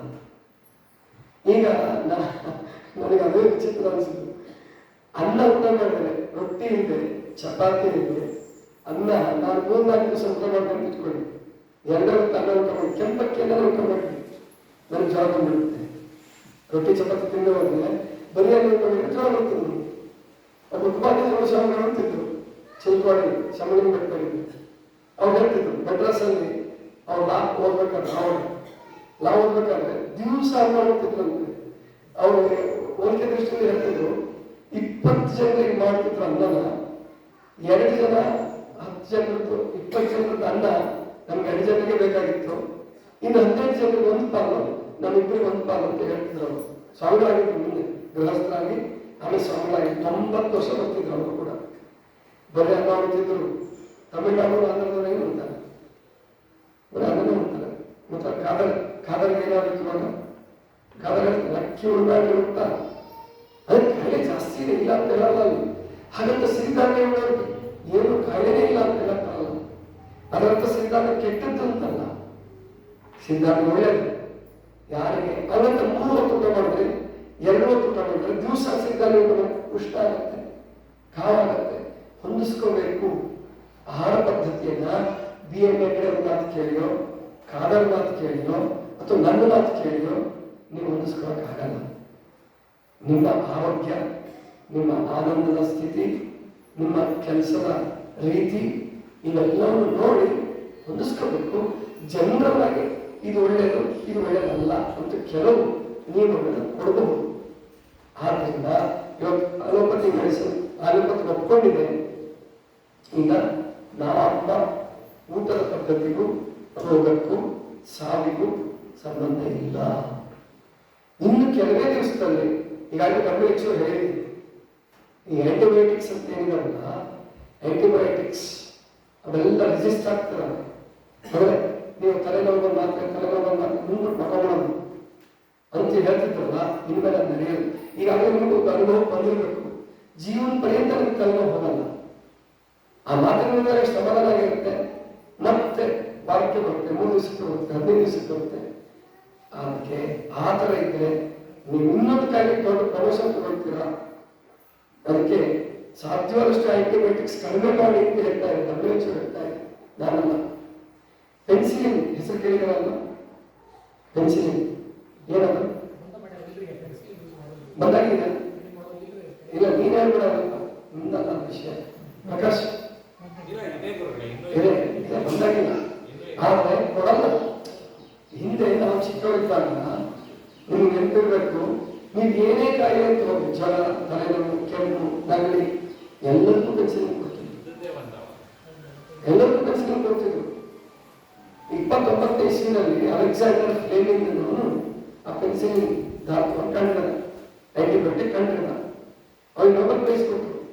30ನೇ ಇಸ್ವಿಲಿ ಪ್ರಾಯಶಃ 30 ಅವ್ರಿಗೆ ನೊಬೆಲ್ ಪ್ರೈಸ್, ವೈದ್ಯಕೀಯ ವಿಜ್ಞಾನಕ್ಕೆ ಇರ್ತಕ್ಕಂಥ ನೊಬೆಲ್ ಪ್ರೈಸ್ ಸಿಕ್ತು ಅವನಿಗೆ. ಆಮೇಲೆ 2ನೇ ಮಹಾಯುದ್ಧದ ಕಾಲದಲ್ಲಿ ಅದು ಪೆನ್ಸಿಲಿನ್ ಎಲ್ಲದಕ್ಕೂ ಅವ್ರಿಗೆ ಕಾಲು ಬೆಟ್ಟ ಆಗಲಿ, ಕಾಲು ಮುರಿಲಿ, ರಕ್ತ ಸೋರ್ತಾ ಇರಲಿ, ಏನೇ ಮಾಡಿದ್ರು ಪೆನ್ಸಿಲಿನ್ ಕೊಟ್ಟರು ಆರಾಮಾಯ್ತು. ಆರಾಮಾಗಿಲ್ಲ ಅಂತಲ್ಲ, ಮತ್ತೆ ಆರಾಮಾಗಿದ್ರೆ ಅವರೇ ಉಪಯೋಗಿಸ್ತಾರೆ. ಆದ್ರೆ ಏನ್ ತೊಂದರೆ ಆಯ್ತು ಗೊತ್ತಾ ನಮಗೆ? ಈಗ ವಿಜ್ಞಾನಿಗಳಿಗೆ ಈಗ ಗೊತ್ತಾಗ್ತಾ ಇದೆ. ಆದ್ರೆ 10 ಜನ ವಿಜ್ಞಾನಿಗಳು ಅದನ್ನು ಹಿಂದಿನ ಕಾಲದಲ್ಲಿ 150 ವರ್ಷದಿಂದ ಹೇಳಿದ್ರು. ಏನಂದ್ರೆ ಯಾವುದೇ ಅಲೋಪತಿ ಮೆಡಿಸಿನ್, ಯಾವುದೇ ವ್ಯಾಕ್ಸಿನ್, ಚೆನ್ನಾಗಿ ಅರ್ಥ ಮಾಡ್ಕೊಳ್ಳಿ, ಯಾವುದೇ ಆಂಟಿಬಯೋಟಿಕ್ ಅದು ಕೆಲಸ ಮಾಡ್ತಾ ಇದೆ ಅಂದ್ರೆ ನಿಮ್ಮ ಶಕ್ತಿಯನ್ನು ಬಳಸಿಕೊಂಡು ನಿಮ್ಮ ಲಿವರ್, ನಿಮ್ಮ ಕಿಡ್ನಿ, ನಿಮ್ಮ ಪಿತ್ತಜನಕಾಂಗ, ನಿಮ್ಮ ಮೂತ್ರಜನಕಾಂಗದ ಮೇಲೆ ದುಷ್ಪರಿಣಾಮವನ್ನು ಮಾಡಿ ಅಥವಾ ಅದರ ಶಕ್ತಿಯನ್ನು ಬಳಸ್ಕೊಂಡೇ ಅದು ಕೆಲಸ ಮಾಡಿ. ಇಲ್ಲ ಸಾಧ್ಯ ಇಲ್ಲ, ಸಾಧ್ಯವೇ ಇಲ್ಲ. ಹಾಗಾದ್ರೆ ಜನರೇಷನ್ ಇಂದ ಜನರೇಷನ್ಗೆ ಯಾಕೆ ಪೆನ್ಸಿಲಿನ್ ಡಿಸ್ಟ್ರೋ ಆಗ್ತಾ ಬಂತು ಅಂತಂದ್ರೆ, ಅದು ಯಾಕೆ ತೊಂದರೆ ಮಾಡ್ತಾರೆ, ಈಗ ಕೆಲಸ ಮಾಡ್ತಾ ಇಲ್ಲ ಅಂದ್ರೆ ತಗೊಂಡು ನಿಮ್ಮ ಜನರೇಷನ್ ಇಂದ ಜನರೇಷನ್ಗೆ ಕಿಡ್ನಿ ಮತ್ತು ಲಿವರ್ ಏನಾದ್ರು ದುರ್ಬಲ ಆಗ್ತಾ ಬಂತು, ವೀಕ್ ಆಗ್ತಾ ಬಂತು.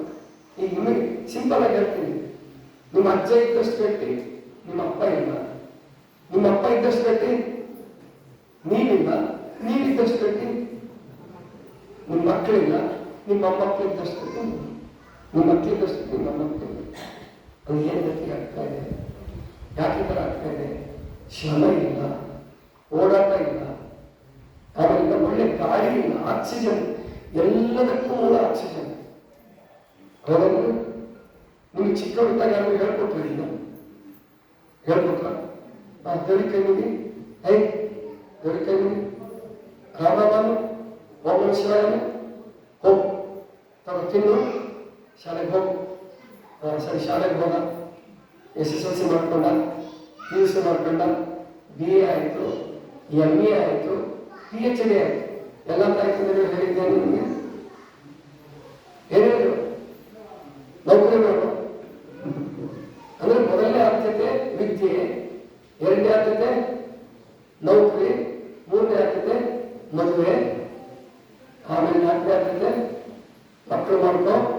ಮಕ್ಕಳಾಗಿಲ್ಲ ಅಂದ್ರೆ ಸವದತ್ತಿಯನ್ನು ಬೇಡ್ಕೊ, ಅಲ್ಲ ಅಥವಾ ಸೋಮೇಶ್ವರನ್ನು ಬೇಡ್ಕೊ, ಗೊತ್ತಾಯ್ತಲ್ಲ, ಅಥವಾ ಇಲ್ಲೇ ಬಂಡೆಯನ್ನು ಬೇಡ್ಕೊ, ಮಕ್ಕಳಾಗ್ತದೆ. ಅಂದ್ರೆ ನಮ್ಮ ತಾಯಿ ತಂದೆಗಳಿಗೆ, ಅಜ್ಜ ಅಜ್ಜಿಗೆ, ಮುತ್ತಜ್ಜನಿಗೆ ನಮ್ಗೆ ಆದ್ಯತೆನೇ ಕಲ್ಸಕ್ಕೆ ಬರಲಿಲ್ಲ ಅವರಿಗೆ. ಅಂದ್ರೆ ನಾವು ಕೆಟ್ಟವ್ರಿ, ಅವ್ರೇನು ಚಲೋ ಅಲ್ಲೆಲ್ಲ ಹಂಗೆ ಮಾಡಿದ ತಪ್ಪೇನು ಅಲ್ಲ. ಅವ್ರೇನು ಕೆಟ್ಟದ್ದಾಗಲಿ ನಮ್ಮ ಮಕ್ಕಳಿಗೆ ರೋಗ ಬರಲಿಕ್ಕೆ ಮಾಡಲಿಲ್ಲ. ಬ್ರಿಟಿಷರ ಕಾಲದಿಂದ ನಮ್ಮ ಭಾರತ ದರಿದ್ರತೆ ಉಂಟಾಗಿತ್ತು. ಹೊಟ್ಟೆ ತುಂಬಿಕೊಂಡ್ರು ಸಾಕು, ಹೊಟ್ಟೆ ತುಂಬಿಕೊಂಡ್ರು ಸಾಕು, ನನ್ನ ಮಗ ಒಂದು ನೌಕರಿ ಹಿಡಿದ್ರೆ ಸಾಕು, ಒಂದು ಮನೆ ಕಟ್ಕೊಂಡ್ರು ಸಾಕು, ಸಾಕ್ಷಾತ್ಕಾರ ಆದ್ರೂ ಆದಷ್ಟು ಸಂತೋಷ ಆಗ್ತಿತ್ತು ತಾಯಿ ತಂದೆಗೆ. ಗೊತ್ತಾಯ್ತಲ್ಲ? ಅವ್ರು ತಪ್ಪಲ್ಲ. ಅಂದ್ರೆ ದರಿದ್ರತೆ ಬಂದಿತ್ತು, ಬಡತನ ಬಂದಿತ್ತು ಭಾರತಕ್ಕೆ. ಬ್ರಿಟಿಷರು ಅನ್ಯಾಯ ಮಾಡಿದ್ರು, ಉಣ್ಣಕ್ಕೂ ಕಷ್ಟ ಆಗ್ತಿತ್ತು. ಒಂದೊಂದಿನ ಊಟ, ಹೊಟ್ಟೆ ತುಂಬ ಊಟ ಸಿಗ್ತಿರ್ಲಿಲ್ಲ. ಎಷ್ಟು ಜನ, ಸಾವಿರಾರು ಜನರಿಗೆ, ಲಕ್ಷಾಂತರ ಜನರಿಗೆ ಹೊಟ್ಟೆ ತುಂಬ ಊಟ ಇರಲಿಲ್ಲ. ರೇಷನ್ ಪದ್ಧತಿ ಇರಲಿಲ್ಲ ಅವಾಗ.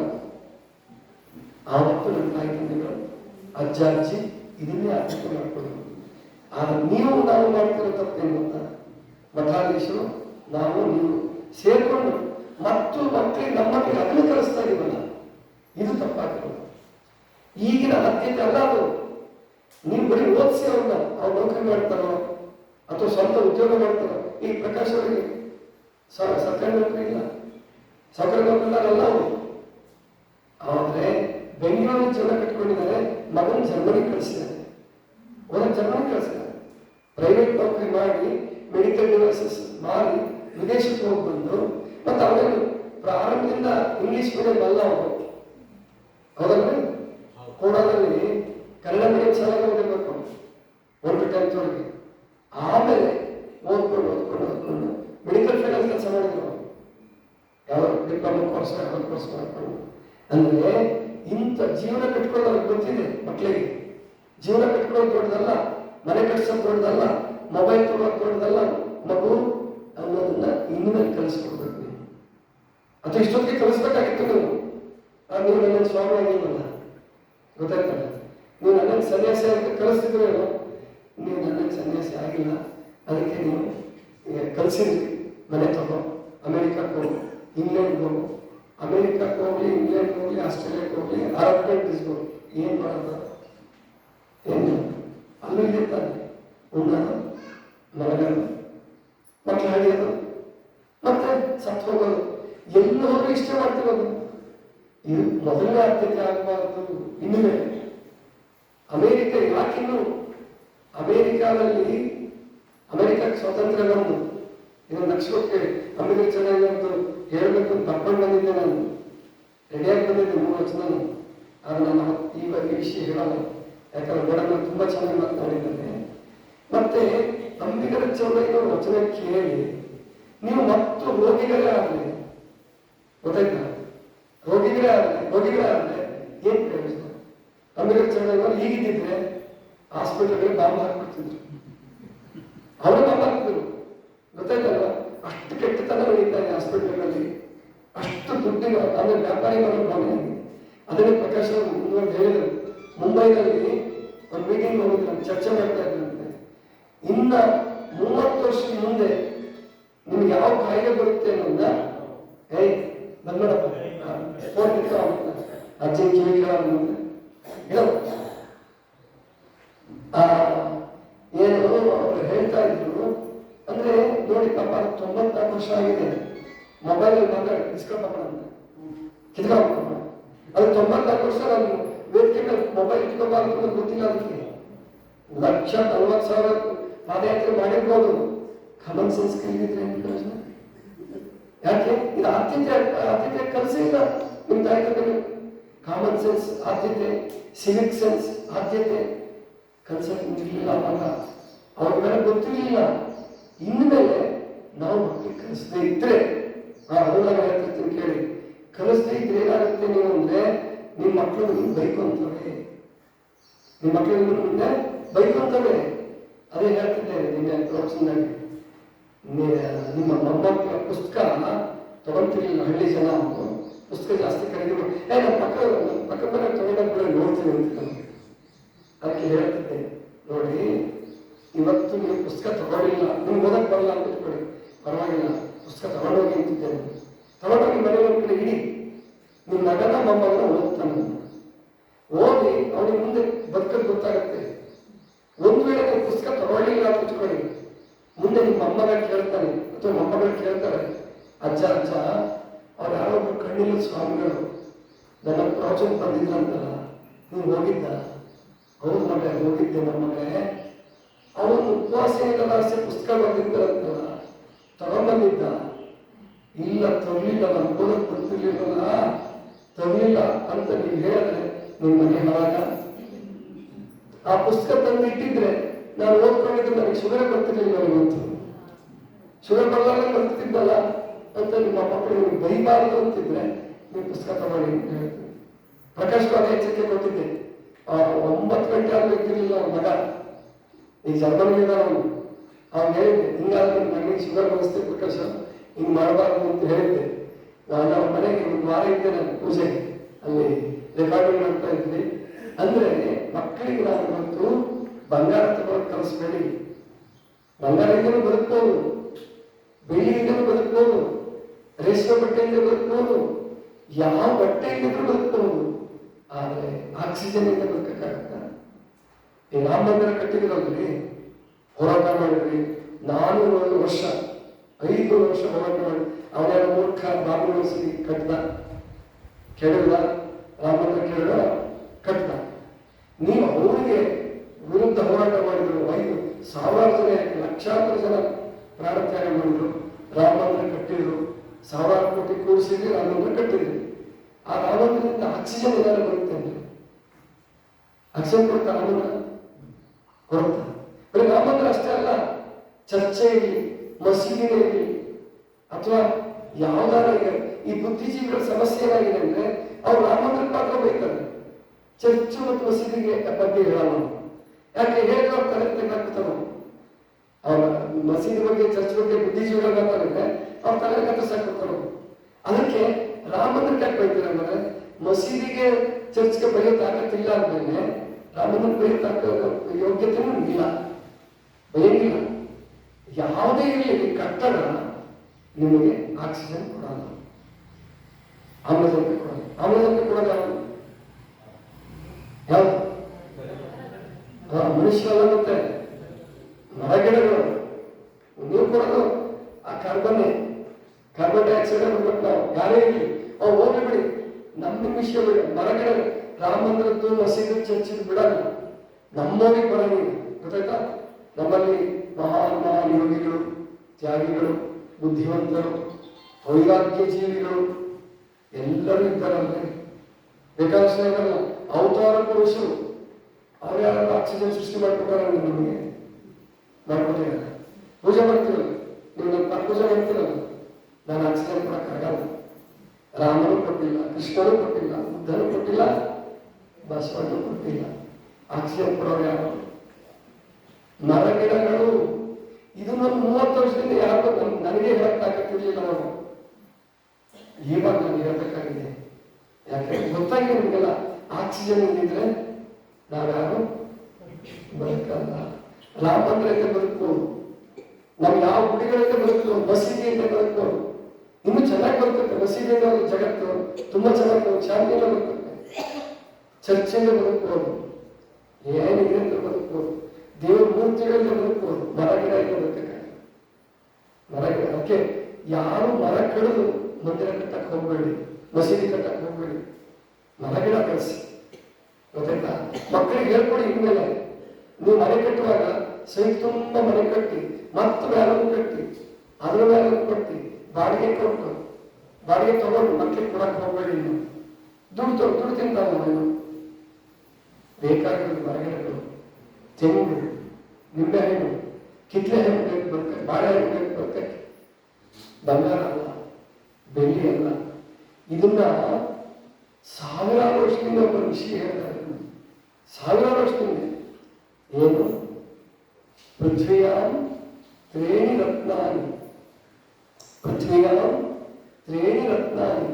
ಈ ಭೂಮಿ ಮೇಲೆ 3 ರತ್ನಗಳಿದಾವಂತೆ. ಯಾವ್ದು? ಜಲಂ, ಅನ್ನಂ, ಸುಭಾಷಿತಂ. ಜಲ, ನೀರು ರತ್ನ ಅಂತ ಕರ್ತಾವ. ಜಲಂ, ಅನ್ನಂ, ಸುಭಾಷಿತಂ. ಜಲ ಅದು ರತ್ನ, ಅನ್ನ ರತ್ನ, ಸುಭಾಷಿತ ಒಳ್ಳೆ ಮಾತು. ಈ ಪ್ರಜ್ಞಾನ ಮಾತು ಕೇಳಿದ್ವಿ, ಡಬ್ಬಲ್ ಸರ್ ಮಾತು ಕೇಳಿದ್ವಿ, ಪಾಟೀಲ್ ಸರ್ ಮಾತು ಕೇಳಿದ್ವಿ. ಇವು ಸುಭಾಷಿತಗಳು, ಇವು ರತ್ನಗಳು. ಮೂರ್ಖಹಿ, ಮೂಢಹಿ ಹೇಳ್ತಾನ ಮುಂದೆ. ಈ ಸುಭಾಷಿತನ ಮುಂದೆ ಹೇಳ್ತಾನೆ ಸುಭಾಷಿತಕಾರ. ಮೂಢಹಿ ಪಾಷಾಣ ಖಂಡೇಶು ರತ್ನಸಂಗ ವಿಧೀಯತೆ. ಮೂಢಹಿ, ಮೂಢರಾದವರು ಈ ಪಾಷಾಣ ಖಂಡೇಶು, ಈ ಕಲ್ಲಿನ ಚೂರಿಗೆ ನೋಡ್ರಿ, ರತ್ನ ಆಗಲಿ, ಮುತ್ತಿರಲಿ, ಚಿನ್ನ ಇರಲಿ, ಬಂಗಾರ, ಬೆಳ್ಳಿ ಎಲ್ಲನ್ನು ಒಂದೇ ಮಾತಲ್ಲಿ ಹೇಳ್ಬಿಡ್ತಾನೆ. ಪಾಷಾಣ ಖಂಡೇಶ್, ಕಲ್ಲಿನ ಚೂರಿಗೆಲ್ಲ ಆಗ್ಬಿಡ್ತಾನೆ ವಿಷಯ. ಮೂಢಹಿ ಪಾಷಾಣ ಖಂಡೇಶ್ ರಕ್ತ ಸಂಘ ವಿಧೀಯತೆ. ಇದಕ್ಕೆ ರಕ್ತ ಅಂತಾರಲ್ಲ ಮೂರ್ಖರು ಅಂತ ಹೇಳ್ತಾರೆ. ಇದನ್ನು ಮಕ್ಕಳಿಗೆ ಕಲಿಸಿ, ಗೊತ್ತಾಯ್ತಾ? ಆದ್ರಿಂದ ಈ ದೇವಾಲಯಗಳ ಬಗ್ಗೆ, ಮಸೀದಿ ಬಗ್ಗೆ, ಚರ್ಚ್ ಬಗ್ಗೆ ಯಾರು ತಲೆ ಕೆಡಿಸ್ಕೊಳಕ್ ಹೋಗ್ಬೇಡಿ. ಯಾರಾದ್ರೂ ಮಾತಾಡ್ತಿದ್ರೆ ಅವ್ರ ಬಗ್ಗೆ ಅವ್ರು ಮಾತಾಡಿಸ್ಬೇಡಿ. ಜಗಳ ಆಡ್ತಿದ್ರೆ ದೇವರ ವಿಷಯಕ್ಕೋ, ಯಾವ ಮಸೀದಿ ವಿಷಯಕ್ಕೋ, ಮತ್ತೊಂದು ವಿಷಯ ಜಗಳ ಇದ್ರೆ ನೀವು ಭಾಗವಹಿಸ್ಕೋಬೇಡಿ. ಯಾವ ವಿಷಯಕ್ಕೂ ಭಾಗವಹಿಸ್ಬೇಡಿ. ರಾಮ ಮಂದಿರಕ್ಕೆ ನಾನು ದೇಣಿಗೆ ಕೊಟ್ಟಿಲ್ಲ, ಪುನೀತ್ ಬರತ್ರ ಕೇಳಕ್ ಬರಲಿಲ್ಲ, ಕೆಳಗೆ ಬಂದ್ರೆ ಕೊಡ್ತಿದ್ದೆ ನಾನು. ಗೊತ್ತಾಯ್ತು? ಯಾಕೆ ನಮ್ಮೂರಿನ ಗುಡಿಗೆ ನಾನು ಕೊಟ್ಟಿದ್ದೀನಿ, ದೇಣಿಗೆ ಕೊಟ್ಟಿದ್ದೀನಿ, ರಾಮ ಮಂದಿರಕ್ಕೂ ಕೊಡ್ತಿದ್ದೆ. ಅವ್ರು ಯಾರು ಕೇಳಕ್ಕೆ ಬರಲಿಲ್ಲ. ಗೊತ್ತಾಯ್ತಲ್ಲ? ಅದಕ್ಕೆ ಮಸೀದಿಗೆ, ಚರ್ಚ್ಗೆ, ಮಂದಿರ ಕಟ್ಟಕ್ಕೆ ತಲೆ ಕೆಡಿಸ್ಕೋಬೇಡಿ. ಮರ ಬೆಳೆಸಕ್ಕೆ, ಕಾಡು ಬೆಳೆಸಕ್ಕೆ, ಪ್ರಾಣಿಗಳ ಸಂರಕ್ಷಣೆಗೆ, ಗೋ ಸಂರಕ್ಷಣೆಗೆ ತಲೆಗೆಡಿಸ್ಕೊಳ್ಳಿ. ಯಾಕೆ? ಒಂದು ಹಸು ಸಾಕು ನಿಮ್ಗೆ ಹಾಲು ಕೊಡುತ್ತೆ. ಒಂದು ಗುಡಿ ಕಟ್ಟಿದ್ರೆ ಆ ಗುಡಿಯಿಂದ ಹಾಲು ಬರಲ್ಲ ನಿಮಗೆ. ನಿಮ್ಮ ಹಾಲು ತಗೊಂಡು ಅಲ್ಲಿ ಅಭಿಷೇಕ ಮಾಡಿ ಕೆಡಿಸ್ಬೋದು. ನೀನು ಕುಡಿಯಕ್ಕೆ ಬರಲಾಗ ಯೋಗ್ಯ 100 ಅಭಿಷೇಕ ಮಾಡಿ ಕುಡಿಯಕ್ಕೆ ಬರ ಹಾಲು ಕೆಡಿಸ್ಬೋದು. ಕುಡಿ ಹೆಸರು, ದೇವ್ರ ಹೆಸರು, ಅಂತ ದೇವರು ಅಂತ ಕುಡಿ ನಮ್ಗೆ ಹಾಕ್ಬೇಕು. ಅದ್ರ ಬಂದು ಗೋಮಾತೆ ಸಂರಕ್ಷಣೆ ಮಾಡಿ, ಗೋಶಾಲೆ ಕಟ್ಟ್ರಿ. ಎಂಥ ದುರ್ದೈವದ ಸಂಗತಿ ಅಂದರೆ, ಪಾಟೀಲ್ ಸರ್ ಹೇಳಿದ್ರು, ಇಲ್ಲಿ ಮಾಮೂಲಿ ಗೋ ಸಂಪತ್ತಿ ಅಂತ ಇದ್ದು ಫಾಸ್ಟೆಸ್ಟ್ ಸರ್ ನಾನು ಜನವರಿ ಫೆಬ್ರವರಿನಲ್ಲಿ ದನಕಾಯವರು ಕುಡಿದು ಬರ್ತಿದ್ರು. ಅಲ್ಲಿ ದನಕಾಯಕ್ಕೆ ಹೋದಲ್ಲೇ ಕುಡಿದು ಬರ್ತಿದ್ರು. ಅದಕ್ಕೆ ಬೇಡ ಇಂಥ ಕುಡುಕರ ಕೈ ಕೊಟ್ಟರೆ ಪಾಪ ಹೆಂಗೆ ಸುಖ ಅನಿಸ್ಬೇಕು, ಹೆಂಗೆ ಬೇಕು. ಅದಕ್ಕೆ ಗೋಶಾಲೆ ತೆಗೆದಿದ್ದೇನೆ. ಗೋಶಾಲೆ ತೆಗೆದೆ ಅವ್ರಿಗೆ ಸಂಬಳ ಕೊಟ್ಟು ಅವ್ರ ಒಳ್ಳೆ ಊಟ ಕೊಟ್ಕೊಂಡು ಇವುಗಳಿಗೆ ತೊಂದರೆ ಆಯಿತು. ಆವಾಗ ಬಹಳ ನೋವಾಯಿತು. ಆದರೂ ತೆಗಿಬೇಕಾಗ್ತದೆ. ಕೆಲಸ ಮಾಡೋಕೆ ಸಿಗಲ್ಲ. ಯಾಕೆ? ನಿಮ್ಮ ಮಕ್ಕಳಿಗೆ ಅವ್ನು ದಡ್ಡ ಇರಲಿ, SSLC ಕಾಪು ಹೊಡೀಲಿ, ಅವನಿಗೆ ಪಾಸ್ ಮಾಡಿ ಅವನಿಗೆ ರಾಜಕಾರಣಿಗಳಿಂದ ಕಳಿಸ್ತೀವಿ. ಒಬ್ಬರಾದ್ರೂ ಕೃಷಿಗೆ ಹೋಗು, ಹೊರ ಮಾಡಕ್ಕೆ ಹೋಗು, ಮಠಕ್ಕೆ ಹೋಗು. ನೀನು ಅಲ್ಲಿ ಓದು, ನೀನು ಓದ್ತಿದ್ರು ಪರವಾಗಿಲ್ಲ, ಹೈಸ್ಕೂಲ್ ಸರ್ಟಿಫಿಕೇಟ್ ತಗೋ. ಯಾಕಂದ್ರೆ ನೀವು ಓದಿಸ್ಲಾರ್ದು ದನ ಕಾಯಿಸಿದ್ರು ಬಾಲ ಕಾರ್ಮಿಕ ಪದ್ಧತಿಯಿಂದ ನಿಮ್ಮ ಕೇಸ್ ಹಾಕ್ತಾರೆ. ನಿಮ್ಮ ಕೇಸ್ ಹಾಕ್ತಾರೆ. ಸಣ್ಣ ಮಕ್ಕಳ ದನ ಕಾಯಿಸಿದೆ ಗೊತ್ತಾಯ್ತಲ್ವ?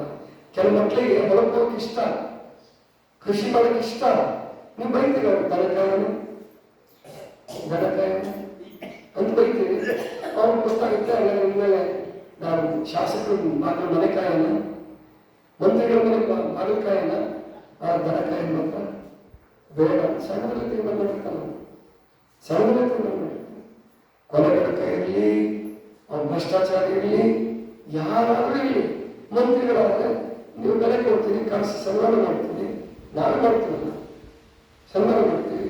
ಆಗ ಒಬ್ಬರಿಗೆ ಸಂದೇಶ ಹೋಗುತ್ತೆ, ಓಹೋ ನಾನು ಏನಾರ ಮಾಡಿ ದುಡ್ಡು ಗಳಿಸಿದ್ರೆ ಸಾಕು. ಇವತ್ತು ಅಂಬಿಗರ ಚಳವಳಿ ಮಾಡುತ್ತಿದ್ರೆ ಆ ಅರ್ಧ ಮಣ ಅಲ್ಲ, 1 ಮಣ ಪಾದರಕ್ಷೆ ತೆಗೆದುಕೊಂಡು ಗೊತ್ತಾಯ್ತಾ? ಅರ್ಧ ಮಣ ಹೇಳಿದ್ರು ಅರ್ಧ ಮಣ ಅಂತ ಬರುತ್ತೆ. ಅದು ಅಷ್ಟು ಗಟ್ಟಿ, ಅದು ದಪ್ಪ ಅಲ್ಪ. ಅದರ ಅರ್ಥ ಆ ಆಕ್ರೋಶ ಇದೆಯಲ್ಲ, ಸಾತ್ವಿಕ ಆಕ್ರೋಶ, ದ್ವೇಷ ಅಲ್ಲ. ದ್ವೇಷ ಅಲ್ಲ, ವ್ಯವಸ್ಥೆಯ ಬಗ್ಗೆ ಕಂಡು ರೋಷಿ ಹೋಗಿ ಆ ಮಾತು ಹೇಳ್ತಾರೆ. ಅರ್ಥ ಹೊಡಿತಿದ್ರು ಅಂತಲ್ಲ, ಅವ್ರು ಶಾಂತ ಜೀವನೇ ಅಂಬೇಡ್ಕರ್. ಅವ್ರ ಕವಿ ಹೃದಯ ಅವ್ರದ್ದು. ಅವರು ಯಾರು ನಿಮ್ಮ ಕನೇರಿ ಸ್ವಾಮಿ ಯಾರು ಬಿಟ್ಟವ್ರು ಹೊಡ್ರೆ ಅಂತ ಅಂದೇಪ ಅಲ್ಲಿ ಹೊಡೆದಿಲ್ಲ. ನಿಮ್ಮ ಕನೇರಿ ಸ್ವಾಮಿಗೆ ಅವಕಾಶ ಕೊಟ್ಟು ಹೊಡೆದೋಗ್ಬಿಡ್ತಾರೆ ನಿಮಗೆ, ಗೊತ್ತಾಯ್ತಲ್ಲ? ಅದಕ್ಕೆ ಹಂಗಲ್ಲ. ಅಂಬೇಡ್ಕರ್ ಚಳವಳಿ ಆ ಅಕ್ಷರಲ್ಲಿ ಹೇಳಿಲ್ಲ, ಆ ಅಕ್ಷರಲ್ಲಿ ಹೇಳಿಲ್ಲ. ಅದಕ್ಕೆ ನಾವು ತಿಳ್ಕೋಬೇಕು, ಅರ್ಥ ಮಾಡ್ಕೊಳ್ಬೇಕು. ನಾವು ಏನಂದ್ರೆ ಇವತ್ತು ಯಾವ ಅಗತ್ಯ ಇದೆ, ಯಾವ ಅಗತ್ಯ ಇದೆ ಅದನ್ನು ಬೆಳೆಸಬೇಕು, ಅದನ್ನು ಮಾಡಬೇಕು. ಆದ್ಯತೆ ಅದೇ ಹೇಳ್ತಿದೆ, ಪ್ರಿಫರೆನ್ಸ್. ನಮ್ಮ ಮಂಜುನಾಥ್ ಮಾಸ್ತರ್ ಅವಾಗ ಹೇಳ್ತಿರ್ತಾರೆ, ಅಪ್ಪನೇ ಹೇಳ್ರಿ ಮೋದಿಗೆ ಬಂಗಾರ ರೇಟ್ ಕಡಿಮೆ ಮಾಡಿಸ್ತೀನಿ ಅಂತ. ಮೋದಿ ಬಂಗಾರ ರೇಟ್ ಕಡಿಮೆ ಮಾಡಿ ಬರಲ್ಲಪ್ಪ. ಯಾಕೆ ಅಂದ್ರೆ ಹಿಂದೆ ಬಂಗಾರ ಬರೀ ಆಭರಣ ಯೂಸ್ ಮಾಡ್ತಾ ಇದ್ರು. ಬರೀ ಆಭರಣ ಇಲ್ಲ ಇಡಕ್ಕೆ ಯೂಸ್ ಮಾಡ್ತಿದ್ರು, ಇಲ್ಲ ಗೋಪುರಗಳಿಗೆ ಯೂಸ್ ಮಾಡ್ತಿದ್ರು. ಇವಾಗ ಮೊಬೈಲ್ ಫೋನಿಂದ ಹಿಡ್ಕೊಂಡು ಕಂಪ್ಯೂಟರ್ವರೆಗೆ ಉಪಗ್ರಹದಲ್ಲಿ ಎಲ್ಲರಲ್ಲೂ ಬಂಗಾರ ಬೆಲೆ ಉಪಯೋಗಿಸ್ತಾರೆ, ಪ್ಲಾಟಿನಮ್ ಉಪಯೋಗಿಸ್ತಿದ್ದಾರೆ. ಚಾರ್ಜ್ ಮಾಡೋಕ್ಕೆ ಏನು ಪ್ಯಾನಲ್, ಸೋಲಾರ್ ಪ್ಯಾನಲ್ ತಯಾರು ಮಾಡ್ತಾರಲ್ಲ, ಅದಕ್ಕೆ ಬೆಳ್ಳಿ ತಯಾರು ಮಾಡ್ತಾರೆ, ಬೆಳ್ಳಿಯಿಂದ ಪ್ಯಾನಲ್ಸ್ ಬೆಳ್ಳಿ ಇರ್ತದೆ ಒಳಗೆ. ಅದಕ್ಕೆ ಅಂತಹ ಕಾರಣಕ್ಕಾಗಿ ಬೆಳ್ಳಿ ಬಂಗಾರ ರೇಟ್ ಜಾಸ್ತಿ ಆಗ್ತಾ ಇದೆ. ಯಾರೋ ಪ್ರಧಾನಮಂತ್ರಿ ಇಳಿಸಕ್ಕೂ ಬರಲ್ಲ, ಏರ್ಸಕ್ಕೂ ಬರಲ್ಲ. ಅದನ್ನು ನಿರ್ಣಯ ಮಾಡೋರು ಮಾರುಕಟ್ಟೆ, ಶೇರ್ ಮಾರ್ಕೆಟ್ ಇರೋದು ಮಾರುಕಟ್ಟೆ. ನೀವು ಬಂಗಾರ ಖರೀದಿ ಮಾಡೋದು ಬಿಡಿ, ಬಂಗಾರ ಖರೀದಿ ಮಾಡ್ತೀವಿ. ಮತ್ತು ಬಂಗಾರ ಏನು ಬಂಗಾರ ತಗೊಂಡ್ರೆ ಮದುವೆ ಆಗ್ಬೇಕಾ? ಹಂಗೇನಿಲ್ಲ. ಸರಳ ವಿವಾಹ ಮಾಡ್ರಿ, ಆಭರಣ ಹಾಕೋಬೇಡ್ರಿ. ಆಭರಣ ಹಾಕೋದಿದ್ದೀನಿ ಕಲೆ ಬರ್ತದ, ಆಭರಣ ಹಾಕೊಂಡ್ರೆ ಭಯ ಜಾಸ್ತಿ ಇರ್ತದೆ. ಅದಕ್ಕೆ ಆ ರೀತಿಯಾಗಿ ಬದುಕನ್ನ, ಹೊಸ ಬದುಕನ್ನ ರೂಢಿಸ್ಕೊಳ್ಳಿ ಅಂತ ತಿಳ್ಕೊಂಡು ಹೇಳ್ತಾ, ದೇವರ ಬಗ್ಗೆ ಒಂದು ವಚನ ಹೇಳಬೇಕು ನಮಗೆ ಚಳವಳಿ. ಕೊನೆಯದಾಗಿ, ಅಸುರ ಮಾಲೆಗಳಿಲ್ಲ, ತ್ರಿಶೂಲ ಡಮರುಗಳಿಲ್ಲ. ಕೇಳಿಸ್ಕೊಳ್ಳಿ, ಯಾಕಂದ್ರೆ ಹಿಂದೂ ದೇವತೆಗಳ ಪೂಜೆ ಮಾಡಿ, ಹಿಂದೂ ದೇವತೆಗಳ ಪೂಜೆ ಮಾಡ್ರಿ. ಹಿಂದೂ ದೇವತೆಗಳೇ ಇಲ್ಲ, ದೇವತೆಗಳ ರೂಪನೇ ಇಲ್ಲ, ಅಸುರ ಮಾಲೆಗಳಿಲ್ಲ, ತ್ರಿಶೂಲ ಡಗರಗಳಿಲ್ಲ, ಬ್ರಹ್ಮ ಕಪಾಲವಿಲ್ಲ, ಭಸ್ಮಭೂಷಣನಲ್ಲ, ವೃಷಭ ವಾಹನನಲ್ಲ, ಋಷಿಗಳೊಡನೆ ಇದ್ದಾತನಲ್ಲ, ಹೆಸಗುವ ಸಂಸಾರದ ಕುರುಹಿಲ್ಲದಾತನಿಗೆ ಹೆಸರಾವುದೆಂದ ನಂಬಿಗರ ಚೌಡಯ್ಯ. ಎಂಥ ಅದ್ಭುತವಾದ ವಚನ, ಎಂಥ ಅಂದ್ರೆ ಇವೆಲ್ಲ ನೀವು ಕಲ್ಪಿಸಿದ ರೂಪಗಳು. ಇದರ ಅರ್ಥ ಬೈಲಿ ಅಂತಲ್ಲ. ಕೆಲವು ಸ್ವಾಮಿಗಳು ಅದನ್ನು ಮೂರ್ಖತನ ಮಾಡ್ತಾರೆ. ದೇವತೆಗಳಿಗೆ ಬಯಕ್ಕೆ ಹೋಗ್ಬೇಡ್ರಿ, ಗಣಪತಿ ಬಯಕ್ಕೆ ಹೋಗ್ಬೇಡ್ರಿ, ಶಿವನಿಗೆ ಬಯಕ್ಕೆ ಹೋಗ್ಬೇಡ್ರಿ. ಯಾಕೆ? ಅವರ ಅಸ್ತಿತ್ವವೇ ಇಲ್ಲ ಅಂದ್ರೆ ಬಯಕೆ ಯಾಕೆ ಹೋಗ್ತಿರೋದಕ್ಕೆ? ಹಿಂದಿನವ್ರು ಏನೋ ಮಾಡ್ಕೊಂಡಿದ್ದಾರೆ, ಪಾಪ ಪೂಜೆ ಮಾಡ್ಕೊಂಡು ಬರ್ತಾ ಇದ್ದಾರೆ. ಪೂಜೆಗಳ ಮಾಡ್ತಾರಲ್ಲ, ಕೊನೆ ಪಕ್ಷ ಏನ್ ಮಾಡ್ಬೋದಿಲ್ಲ, ಕೆಟ್ಟದ್ ಮಾಡಿಲ್ಲ, ಕೊನೆ ಪಕ್ಷ ಪೂಜೆ ಮಾಡ್ತಾರೆ. ನಿಮಗೆ ನಿಮ್ ಪೂಜೆ ಮಾಡಕ್ ಬಂದ್ರೆ ನಿಮ್ ಪೂಜೆ ಮಾಡಿ, ಆದ್ರೆ ಬೇರೆಯವ್ರಿಗೆ ಬಯಕ್ಕೆ ಹೋಗ್ಬೇಡಿ. ಅಂಬಿಗರ ಚಳವಳಿಯಲ್ಲಿ ಅಧಿಕಾರ ಇತ್ತು ಬಯಕ್ಕೆ. ಬಸವಣ್ಣವರು ಕಲ್ಲು ದೇವರಲ್ಲ, ಮಣ್ಣು ದೇವರಲ್ಲ, ಬಸವಣ್ಣವ್ರಿಗೆ ಹೇಳಕ್ ಅಧಿಕಾರ ಇತ್ತು. ಯಾಕಂದ್ರೆ ಅವ್ರು ಪ್ರವಾದಿಗಳು. ಅವರು ಒಂದು ಸಿದ್ಧಾಂತವನ್ನು ರೂಪಿಸ್ಲಿಕ್ಕೆ ಬಂದಂತವ್ರು, ಒಂದು ಜನಾಂಗವನ್ನು ರೂಪಿಸ್ಲಿಕ್ಕೆ ಬಂದಂತವ್ರು. ಅವ್ರಿಗೆ ಅಧಿಕಾರ ಇತ್ತು. ಆ ಕಾಲದಲ್ಲಿ ಹೇಳ್ಬೋದಾಗಿತ್ತು. ಈಗ ನಾನು ಪ್ರಜಾಪ್ರಭುತ್ವದಲ್ಲಿ ಬದುಕ್ತಾ ಇದ್ದೀನಿ, ಎಲ್ಲರ ಹಕ್ಕುಗಳನ್ನು ಗೌರವಿಸ್ಬೇಕು, ಎಲ್ಲರ ಪೂಜಾ ಪದ್ಧತಿಗಳನ್ನು ಗೌರವಿಸ್ಬೇಕು, ನಾನು ಬೈಬಾರ್ದು, ಬೈಯಕ್ಕೆ ಅಧಿಕಾರ ಇಲ್ಲ ನನಗೆ. ಕಲಬುರಗಿಯವ್ರಿಗೂ ಅಧಿಕಾರ ಇಲ್ಲ. ಅದಕ್ಕೆ ಕಲಬುರಗಿಯವ್ರಿಗೆ ಯಾಕೆ ಕೊಂಡು ಬಿತ್ತು ಅಂದ್ರೆ, ಆ ಅನಂತಮೂರ್ತಿ ಹೇಳಿದ್ದ ಬಿಟ್ಟು ಆ ಯಾವ್ದ ಮೂರ್ತಿನ ಹುಚ್ಚಬೇಕು ಅಂತ ಹೇಳಿಕೆ ಕೊಟ್ಟು, ನೀವು ವಿದ್ವಾಂಸ ಆದರೆ ನೀವು ಯಾರಾದ್ರೆ ಅವಾಚ್ಯ ಶಬ್ದಗಳು ಮಾತಾಡಬಾರ್ದು, ಯಾರು ಮಾತಾಡಬಾರ್ದು, ಅಧಿಕಾರ ಇಲ್ಲ. ನಮ್ಮ ಪ್ರಜಾಪ್ರಭುತ್ವದಲ್ಲಿ ಎಲ್ಲರ ಭಾವನೆಗಳನ್ನು ನಾವು ಗೌರವಿಸ್ಬೇಕು, ಎಲ್ಲರ ಭಾವನೆಗಳನ್ನು ಗೌರವಿಸ್ಬೇಕು. ಸತ್ಯವನ್ನು ಹೇಳಬೇಕಾದ್ರೂ ಕೂಡ ಪ್ರೀತಿಯಿಂದ ಹೇಳಬೇಕು, ಅದನ್ನ ತಿದ್ದುವ ದೃಷ್ಟಿಯಿಂದ ಹೇಳಬೇಕೆ ಹೊರತು ಇನ್ನೊಬ್ಬರು ಟೀಸ್ ಮಾಡೋ ದೃಷ್ಟಿಯಿಂದ ಹೇಳಿದ್ರೆ ಸಾಯ್ಬೇಕಾಗ್ತದೆ, ಗೌರವಿಸ್ಕೊಂಡು. ಗೊತ್ತಾಯ್ತದೆ? ಅದಕ್ಕೆ ಕನ್ನಡ ಸ್ವಾಮಿ ಭಕ್ತರಿದ್ರು ಹೇಳ್ರಿ, ಹಿಂಗೆ ಮಾತಾಡ್ಕೊತ ಮತ್ತೆ ಅವ್ರಿಗೆ ಯಾರು ಹೊಡೆದಾರ ಮತ್ತೆ ಎಷ್ಟು ದಿನ ಅಂತ ಸಹಿಸ್ಕೊತಾರ, ಯಾರು ಹೊಡಿತಾರೆ ಮತ್ತೆ. ಅದಕ್ಕೆ ಅದು ನಾವು ಮಾತಾಡುವ ಅಧಿಕಾರ ಯಾರಿಗೂ ಇಲ್ಲ. ಪ್ರೀತಿಯಿಂದ ತಿದ್ದೋಣ, ಪ್ರೇಮದಿಂದ ತಿದ್ದೋಣ. ನಾನು ನಮಗೆ ಸತ್ಯ ಅಂತ ತಿಳ್ಕೊಂಡ್ಬಿಟ್ಟು ನಾನು ಮಾತಿಗೆ ಬಂದಂಗೆ ಅಥವಾ ಅವಾಚ್ಯ ಶಬ್ದ ಬಳಸಿ ಮತ್ತೆ ಸಮರ್ಥಿಸ್ಕೋಕ್ ಹೋದ್ರೆ ಅದು ಯೋಗ್ಯ ಅಲ್ಲ. ಆದ್ರಿಂದ ನಮ್ಮೆಲ್ಲರಿಗೂ ಒಂದು ಸಕಾರಾತ್ಮಕ ದೃಷ್ಟಿ ಇರಲಿ. ನಾವೀಗ ಲಿಂಗಾಯತರು, ಬ್ರಾಹ್ಮಣರು, ಅವರು ಇವರು ಹಿಂದೂರವರು ಅಲ್ಪಸಂಖ್ಯಾತರು ಆಗೋದಕ್ಕಿಂತ ಮೊದಲು ಭಾರತೀಯರಾಗಬೇಕಾಗಿದೆ. ನಾವೆಲ್ಲರೂ ಭಾರತೀಯರು. ಗೊತ್ತಾಯ್ತಾ? ಮೊದಲಿಗೆ ನಾನು ಪ್ರಜೆ, ನಾಗರಿಕ. ನನ್ನ ಸಂವಿಧಾನ, ನನ್ನ ವಚನ, ನನ್ನ ಭಗವದ್ಗೀತೆ, ನನ್ನ ಕುರಾನ್, ನನ್ನ ಬೈಬಲ್ಗಿಂತ ಮೊದಲು ನಾನು ಸಂವಿಧಾನವನ್ನು ಗೌರವಿಸಬೇಕು. ಮೊದಲನೇ ಗೌರವ ಸಂವಿಧಾನಕ್ಕೆ, ಭಾರತ ದೇಶ, ಭಾರತ ಮಾತೆಗೆ. ಆಮೇಲೆ ನಿಮ್ಮ ಧರ್ಮಗ್ರಂಥಗಳು, ನಿಮ್ಮ ವಚನಗಳು, ನಿಮ್ಮ ಭಗವದ್ಗೀತೆ, ನಿಮ್ಮ ಕುರಾನ್ ಅದು ಮನೆಗೆ ಇಟ್ಕೊಳ್ಳಿ, ಮನೆಗೆ ಮಾಡ್ಕೊಳ್ಳಿ. ಆದರೆ ಭಾರತ ಸಂವಿಧಾನ, ಭಾರತೀಯ ಕಾನೂನುಗಳು, ಭಾರತೀಯ ಸೈನ್ಯ, ಭಾರತೀಯ ಪ್ರಜೆ, ಭಾರತೀಯ ಪೊಲೀಸ್ ವ್ಯವಸ್ಥೆ, ಭಾರತೀಯ ಸೈನ್ಯ, ಭಾರತೀಯ ರಾಜಕಾರಣಿಗಳು, ಇವರನ್ನ ನಾವು ಸಿಕ್ಕಂಗೆ ಮಾತಾಡೋದಿಲ್ಲ. ಯಾರಿಗೂ ಅಧಿಕಾರ ಇಲ್ಲ. ಅಧಿಕಾರ ಇದೆ ಮಾತಾಡಕ್ಕೆ ಹೋಗ್ರಿ, ತಗೊಂಡು ಹೊರಗಡೆ ಹಾಕ್ತಾರೆ ಅಷ್ಟೇ. ಅಥವಾ ಇನ್ನೊಂದು ಶಿಕ್ಷೆ ಆಗುತ್ತೆ, ಇಲ್ಲ ಅಂದ್ರೆ ಅಸಮಾನತೆ ಉಂಟಾಗುತ್ತೆ, ಅರಾಜಕತೆ ಉಂಟಾಗುತ್ತೆ. ಅರಾಜಕತೆ ಉಂಟು ಮಾಡುವ ಅಧಿಕಾರ ಯಾರಿಗೂ ಇಲ್ಲ. ಅದಕ್ಕೆ ಒಳ್ಳೆಯದನ್ನೇ ಮಾತಾಡೋಣ, ಒಳ್ಳೆಯದ ಬಗ್ಗೆ ಚಿಂತನೆ ಮಾಡೋಣ. ನಿಮ್ಮ ಪೂಜಾ ಪದ್ಧತಿಗಳು ವೈಯಕ್ತಿಕವಾಗಿರಲಿ, ನಿಮಗೆ ವೈಯಕ್ತಿಕವಾಗಿರಲಿ, ನಿಮ್ಮ ಮನೆಯಲ್ಲಿ ಇಟ್ಕೊಳ್ಳೋಣ. ಯಾರ ಪೂಜಾ ಪದ್ಧತಿಯು 100% ಕರೆಕ್ಟ್ ಅಲ್ಲ, ಯಾರ ಪೂಜಾ ಪದ್ಧತಿಯು 100% ತಪ್ಪು ಅಲ್ಲ.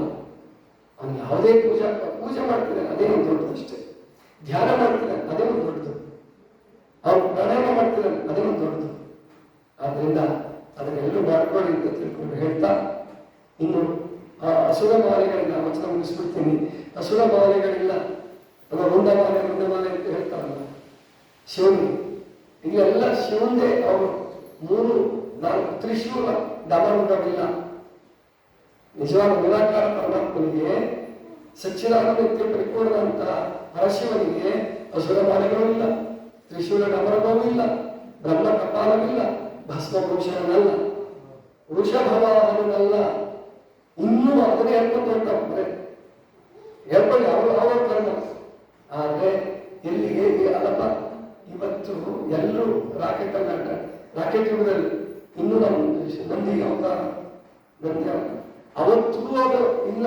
ದೇವರೇ ಎತ್ತಿನ ಮೇಲೆ ಅಡ್ಡಾಡಿಲ್ಲ. ಯಾಕೆ ಕೋಣ ಮೇಲೆ ಯಮನ ಕೋಳ ಕೊಟ್ಟರು, ಶಿವನಿಗೆ ಎತ್ತು ಕೊಟ್ಟರು, ಆ ದೇವಿಗೆ ಸಿಂಹ ಕೊಟ್ಟರು, ಇನ್ನೊಂದು ಹುಲಿ, ಕೊನೆಗೆ ದತ್ತಾತ್ರೇಯ ನಾಯಿ ಕೊಟ್ಟರು. ನಾಯಿ ದತ್ತಾತ್ರೇಯ. ಇವೆಲ್ಲ ನಿಮ್ಮ ಕಲ್ಪನೆಗಳಷ್ಟೇ, ನಿಮ್ಮ ಹಿರಿಯರ ಕಲ್ಪನೆಗಳಿಗೂ ಸತ್ಯ ಅಲ್ಲ. ಇವು ವೃಷಭವಾಹನ ಸುಳ್ಳು, ಸಿಂಹವಾಹಿನಿಯೂ ಸುಳ್ಳು, ಹುಲಿವಾಹನವೂ ಇಲ್ಲ. ನೀವು ಮಾಡಿದ್ದು ಬದಲಾವಣೆ ಆಗಲಿ, ಇವಾಗ ಬದಲಾವಣೆ ಆಗಲಿ. ವೃಷಭವಾಹನಲ್ಲ, ಋಷಿಗಳೊಡನೆ ಇದ್ದಾತನಲ್ಲ, ಎಸಗುವ ಸಂಸಾರದ ಕುರುಹಿಲ್ಲದಾತನಿಗೆ ಹೆಸರಾವುದೆಂದು ನಂಬಿದ ರಚಿಸುವರೆ. ಅವನಿಗೆ ಹೆಸರೇ ಇಲ್ಲ. ಓಂ, ಅವನು ನಿಜವಾದ ನಾಮ ಎಂಬುದಿದ್ರೆ ಓಂ. ಓಂ ಎಲ್ಲರೂ ಅಳವಡಿಸ್ಕೊಂಡಿದ್ದಾರೆ. ಓಂಕಾರ ಜಪ ಮಾಡಿ, ಓಂಕಾರ ಧ್ಯಾನ ಮಾಡಿ ಅಂತ ತಿಳ್ಕೊಂಡು ಹೇಳ್ತಾ ಯೋಗ ಮಾರ್ಗದ ಮೂಲಕ ಪ್ರವೇಶ ಮಾಡಿ. ಯೋಗ ಮಾಡಿ ಎಲ್ಲರೂ. ಯೋಗದ ಜಾತಿ ಭೇದ ಇಲ್ಲ. ಗುಡಿ ಜಾತಿ ಭೇದ ಇರ್ಬೋದು, ಲಾಂಛನಗಳಿಗೆ ಜಾತಿ ಭೇದ ಇರ್ಬೋದು. ಲಾಂಛನಗಳು ಜಾತಿ ಭೇದ ಇಲ್ಲ. ಮೂಲ ಪುರುಷ ಜಾತಿ ಭೇದ ಮಾಡಿ ಲಿಂಗ ಕಟ್ಟಬೇಕಾದ್ರೆ ಬಸವಣ್ಣ ಎಲ್ಲರೂ ಕಟ್ಟಿದ್ರು. ಈಗ ನೀವು ಕಟ್ತೀವಿ ಅರ್ಥವಲ್ಲ, ಯಾಕೆ ಜಾತಿ ಮಾಡಿಟ್ಟಿದ್ದೀವಿ ನಾವು. ಅದಕ್ಕೆ ಲಿಂಗಕ್ಕೆ ಜಾತಿ ಇಲ್ಲ, ಯೋಗಕ್ಕೆ ಜಾತಿ ಇಲ್ಲ. ಈಗ ಯೋಗ ಎಲ್ಲರೂ ಮಾಡ್ಬೋದು, ಅದಕ್ಕೆ ಲಾಂಛನ ಬೇಕಾಗಿಲ್ಲ. ಯೋಗ ಡೇ ಬರ್ತಾ ಇದೆ, 21ನೇ ತಾರೀಕು. ಇಲ್ಲೊಂದು ಕಾರ್ಯಕ್ರಮ ಮಾಡೋಣ ಬೆಳಗ್ಗೆ.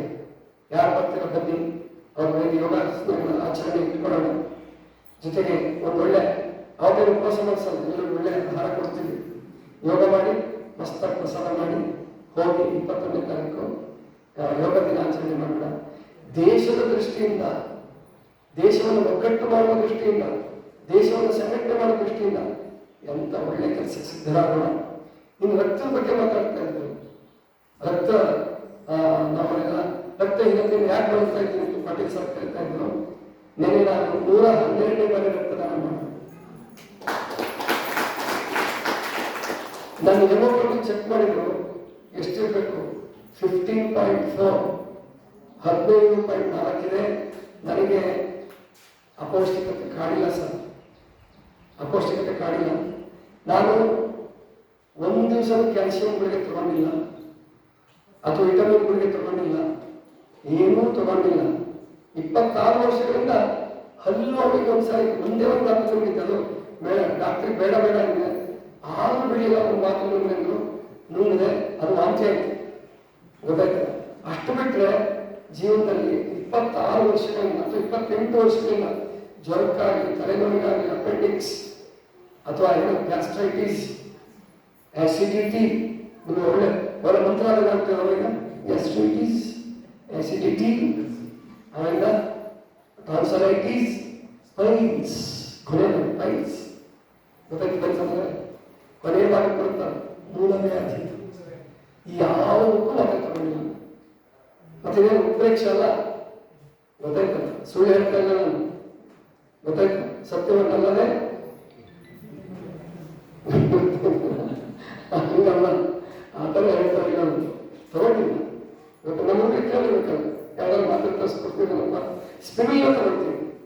ಸ್ಪಿರಿಲ ಒಂದು ಬೆಳಿಗ್ಗೆ ಎದ್ದು ಕೂಡಲೇ ಪೂಜೆ ಆದ ಕೂಡಲೇ ಪಾದದ ಜೊತೆಗೆ 4 ಸ್ಪಿರಿಲ ಮಾಡ್ತೀವಿ. ಗೊತ್ತಾಯ್ತಾ. ಮತ್ತೆ ಸ್ಪಿರಿಲ ತಗೊಂಡೋಗ್ರಿ, ಯಾರಿಗಾರು ಬೇಕು ಅಂದ್ರೆ ಸ್ಪಿರಿಲ ಸಿಗ್ತಾ ಇದೆ. ಉಪವಾಸ ಪುಸ್ತಕ ತಗೊಳ್ಳಿ. ಒಳ್ಳೆ ಜೇನುತುಪ್ಪ ತಂದು ಕೊಟ್ಟಿದ್ದಾರೆ ಹೊನ್ನಾವರದಿಂದ, ಜೇನುತುಪ್ಪ ತಗೊಳ್ಳಿ. ಚೆನ್ನಾಗಿ ಆರೋಗ್ಯ ಇಟ್ಕೊಳ್ಳಿ. ಯಾರು ಏನೇ ಆರೋಗ್ಯ ತೊಂದರೆ ಇದ್ರು ಮೊದಲು ಡಾಕ್ಟರ್ ಹತ್ರ ಹೋಗ್ಬೇಡಿ, ಮೊದಲು ನನ್ನ ಹತ್ರ ಬನ್ನಿ. ಆಪರೇಷನ್ ಹೇಳಿದ್ದಾರೆ, ಮೊದಲು ಆಪರೇಷನ್ ಮಾಡಿಸ್ಕೋಬೇಡಿ, ನನ್ನ ಹತ್ರ ಬನ್ನಿ. ನೋಡಿ, ಆ ಬಸವರಾಜ್ ಹೇಳಿದ್ದಲ್ಲ, ಅವೆಲ್ಲ ಆಪರೇಷನ್ ಹೋಗಿ ನೀವು ಇಷ್ಟೊತ್ತಿಗೆ ಬದುಕ್ತಿದ್ದು ನಿಮಗೆ ಗೊತ್ತಿಲ್ಲ. ಕ್ಯಾನ್ಸರ್ ಗಂಟು ಅಂತ ನೀವು ತಿಳಿಸ್ಬಿಟ್ಟಿದ್ರು. ಈಗ ಅವನು ಎಷ್ಟು ಚೆನ್ನಾಗಿದ್ದಾನೆ. ಅವನು ಒಬ್ಬನೇ ಉಪಕಾರ ತಗೊಳ್ಳಿಲ್ಲ, 10 ಜನ, 20-30 ಜನಕ್ಕೆ ಕಳಿಸಿದಾನೆ. ಅದಕ್ಕೆ ಬಸವರಾಜ ಸನ್ಮಾನ. ರಾಜು ತುಂಬಾ ಚೆನ್ನಾಗಿ ಬದುಕ್ತಾನೆ. ನಿಂಗೆ ಬದುಕಲಿ ಅವನು ಬದುಕ್ತಾನೆ. ಯಾಕಂದ್ರೆ ಈ ಯೌವನಾವಸ್ಥೆಯಲ್ಲಿ ಅವನು ಅಷ್ಟು ಚೆನ್ನಾಗಿ ಬದುಕ್ತಾನೆ ಅಂದ್ರೆ ಅವ್ನು ಬದುಕಿದ್ರೆ ಅವ್ನು ಬದುಕಿರ್ತಾನೆ. ಯಾರು ಮತ್ತೆ ಬಂದೇ ಬರ್ತದೆ. ಬದುಕಬೇಕು. ಚೆನ್ನಾಗಿ ಬದುಕಲಿ. ಅವನು ಆಟೋ ಡ್ರೈವರ್, ಆಟೋ ಹೊಡ್ಕೊಂಡು ಬೆಂಗಳೂರಲ್ಲಿ ಅಷ್ಟು ಕಲುಷಿತ ವಾತಾವರಣದಲ್ಲಿ ಶುಗರ್ ಕಂಟ್ರೋಲ್ ಮಾಡ್ಕೊಂಡಿದ್ದಾನೆ ಅಂದರೆ ನಿಮಗೇನಾಗಿರೋದು? ನೊಂದಲದ ತುಳುಕೊಂದು ಬಿದ್ದಿದೆ. ಅಂಬಿಕಾ ತಲೆ ಬಿದ್ದಿದ್ರೆ ಇವತ್ತೇನು ಹೇಳ್ತಿದ್ರು ಗೊತ್ತಿಲ್ಲ. ಇವತ್ತು ನೊಂದಲದ ತುಳುಕಲ್ಲ, ಅದು ಮರ ಗಿಡ ಎಲ್ಲ ಕಡಿದು. ಈಗ ಹಿಂದೆ ಧಾರವಾಡದಲ್ಲಿ ಕಲ್ಲು ಹೊಡೆದ್ರೆ ಯಾರ ಮೇಲೆ ಬೀಳ್ತಿತ್ತು? ಕವಿಗಳ ಮೇಲೆ ಬೀಳ್ತಿತ್ತಂತೆ, ಸಾಹಿತಿಗಳ ಮೇಲೆ ಬೀಳ್ತಿತ್ತಂತೆ. ಇವತ್ತು ಧಾರವಾಡದಲ್ಲಿ ಕಲ್ಲು ಹೋದ್ರೆ ರಿಟೈರ್ಡ್ ಪೀಪಲ್ ಮೇಲೆ ಬೀಳುತ್ತಂತೆ. ಎಲ್ಲ ಕಡೆ ರಿಟೈರ್ಡ್ ಪೀಪಲ್ ಜಾಸ್ತಿ ಆಗಿರೋದು, ಧಾರವಾಡ ಬೇಕು ಬೇಕು ಅಂತ. ಈ ಮನೆ ಕಟ್ಟ ಕರ ಕಡಿದು ಧಾರವಾಡದ ನಂದನ ತುಳುಕು ಮಾಡಿಲ್ಲ ಅದನ್ನ. ಈಗ ಹೊಗೆಯ ಗೂಡು ಮಾಡಿದ್ರು, ಹೊಗೆ ಗೂಡು. ಈ ಧಾರವಾಡ ಹೊಗೆ ಕೂಡ ಆಗಿದೆ, ಹುಬ್ಬಳ್ಳಿ ಅಂತ ಅದಕ್ಕಿಂತ ದೊಡ್ಡ ಹೊಗೆ ಕೂಡ ಆಗಿದೆ.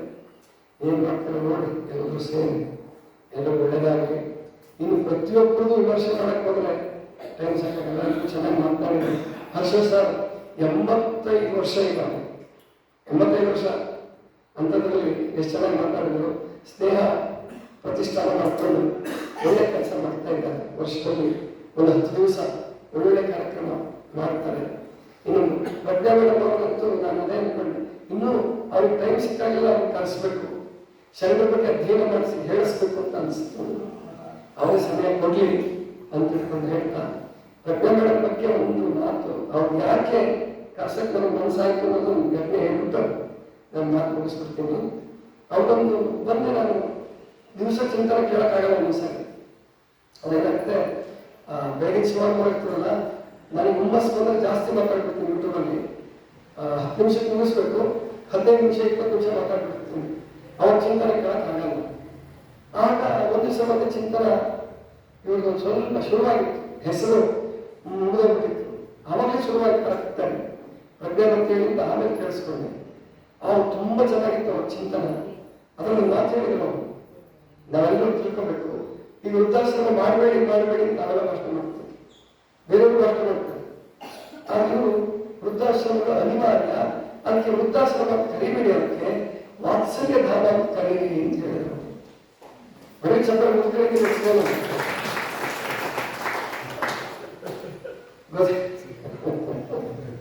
ಅದಕ್ಕೆ ವಾತ್ಸಲ್ಯ ಧಾಮ ಅಂತ ಹೇಳೋದು ತುಂಬಾ ಖುಷಿ ಅನಿಸ್ತಾರೆ. ಯಾಕೆ ಅನಿವಾರ್ಯ ಆಗಿದೆ. ಇಬ್ಬಿಬ್ಬರೇ ಮಕ್ಕಳಿದ್ದಾರ, ಓದಿಸಿದ್ರೆ ಒಬ್ಬ ಡಾಕ್ಟರ್ ಆದ್ರು, ಒಬ್ಬ ಇಂಜಿನಿಯರ್ ಆದ್ರು, ಒಬ್ಬ ಆಸ್ಟ್ರೇಲಿಯಾಕ್ಕೆ ಹಾರಿದ್ರು, ಇನ್ನೊಬ್ಬ ಅಮೆರಿಕಕ್ಕೆ ಹೋದ್ರು ಸೊಸೆಯಾಗಿ. ಏನ್ ಮಾಡೋದೀಗ? ಅವ ಆಗ್ಬಾರ್ದಾಗಿತ್ತಾದ್ರು. ಇನ್ನು ಅವರು ಅಲ್ಲಿಂದ ಅವನು ಫೋನ್ ಮಾಡ್ತಿರ್ತಾರೆ, ಏನು ಚೆನ್ನಾಗಿದ್ದೀರಾ, ಇದ್ದೀರಾ ಅಂತೇಳಿ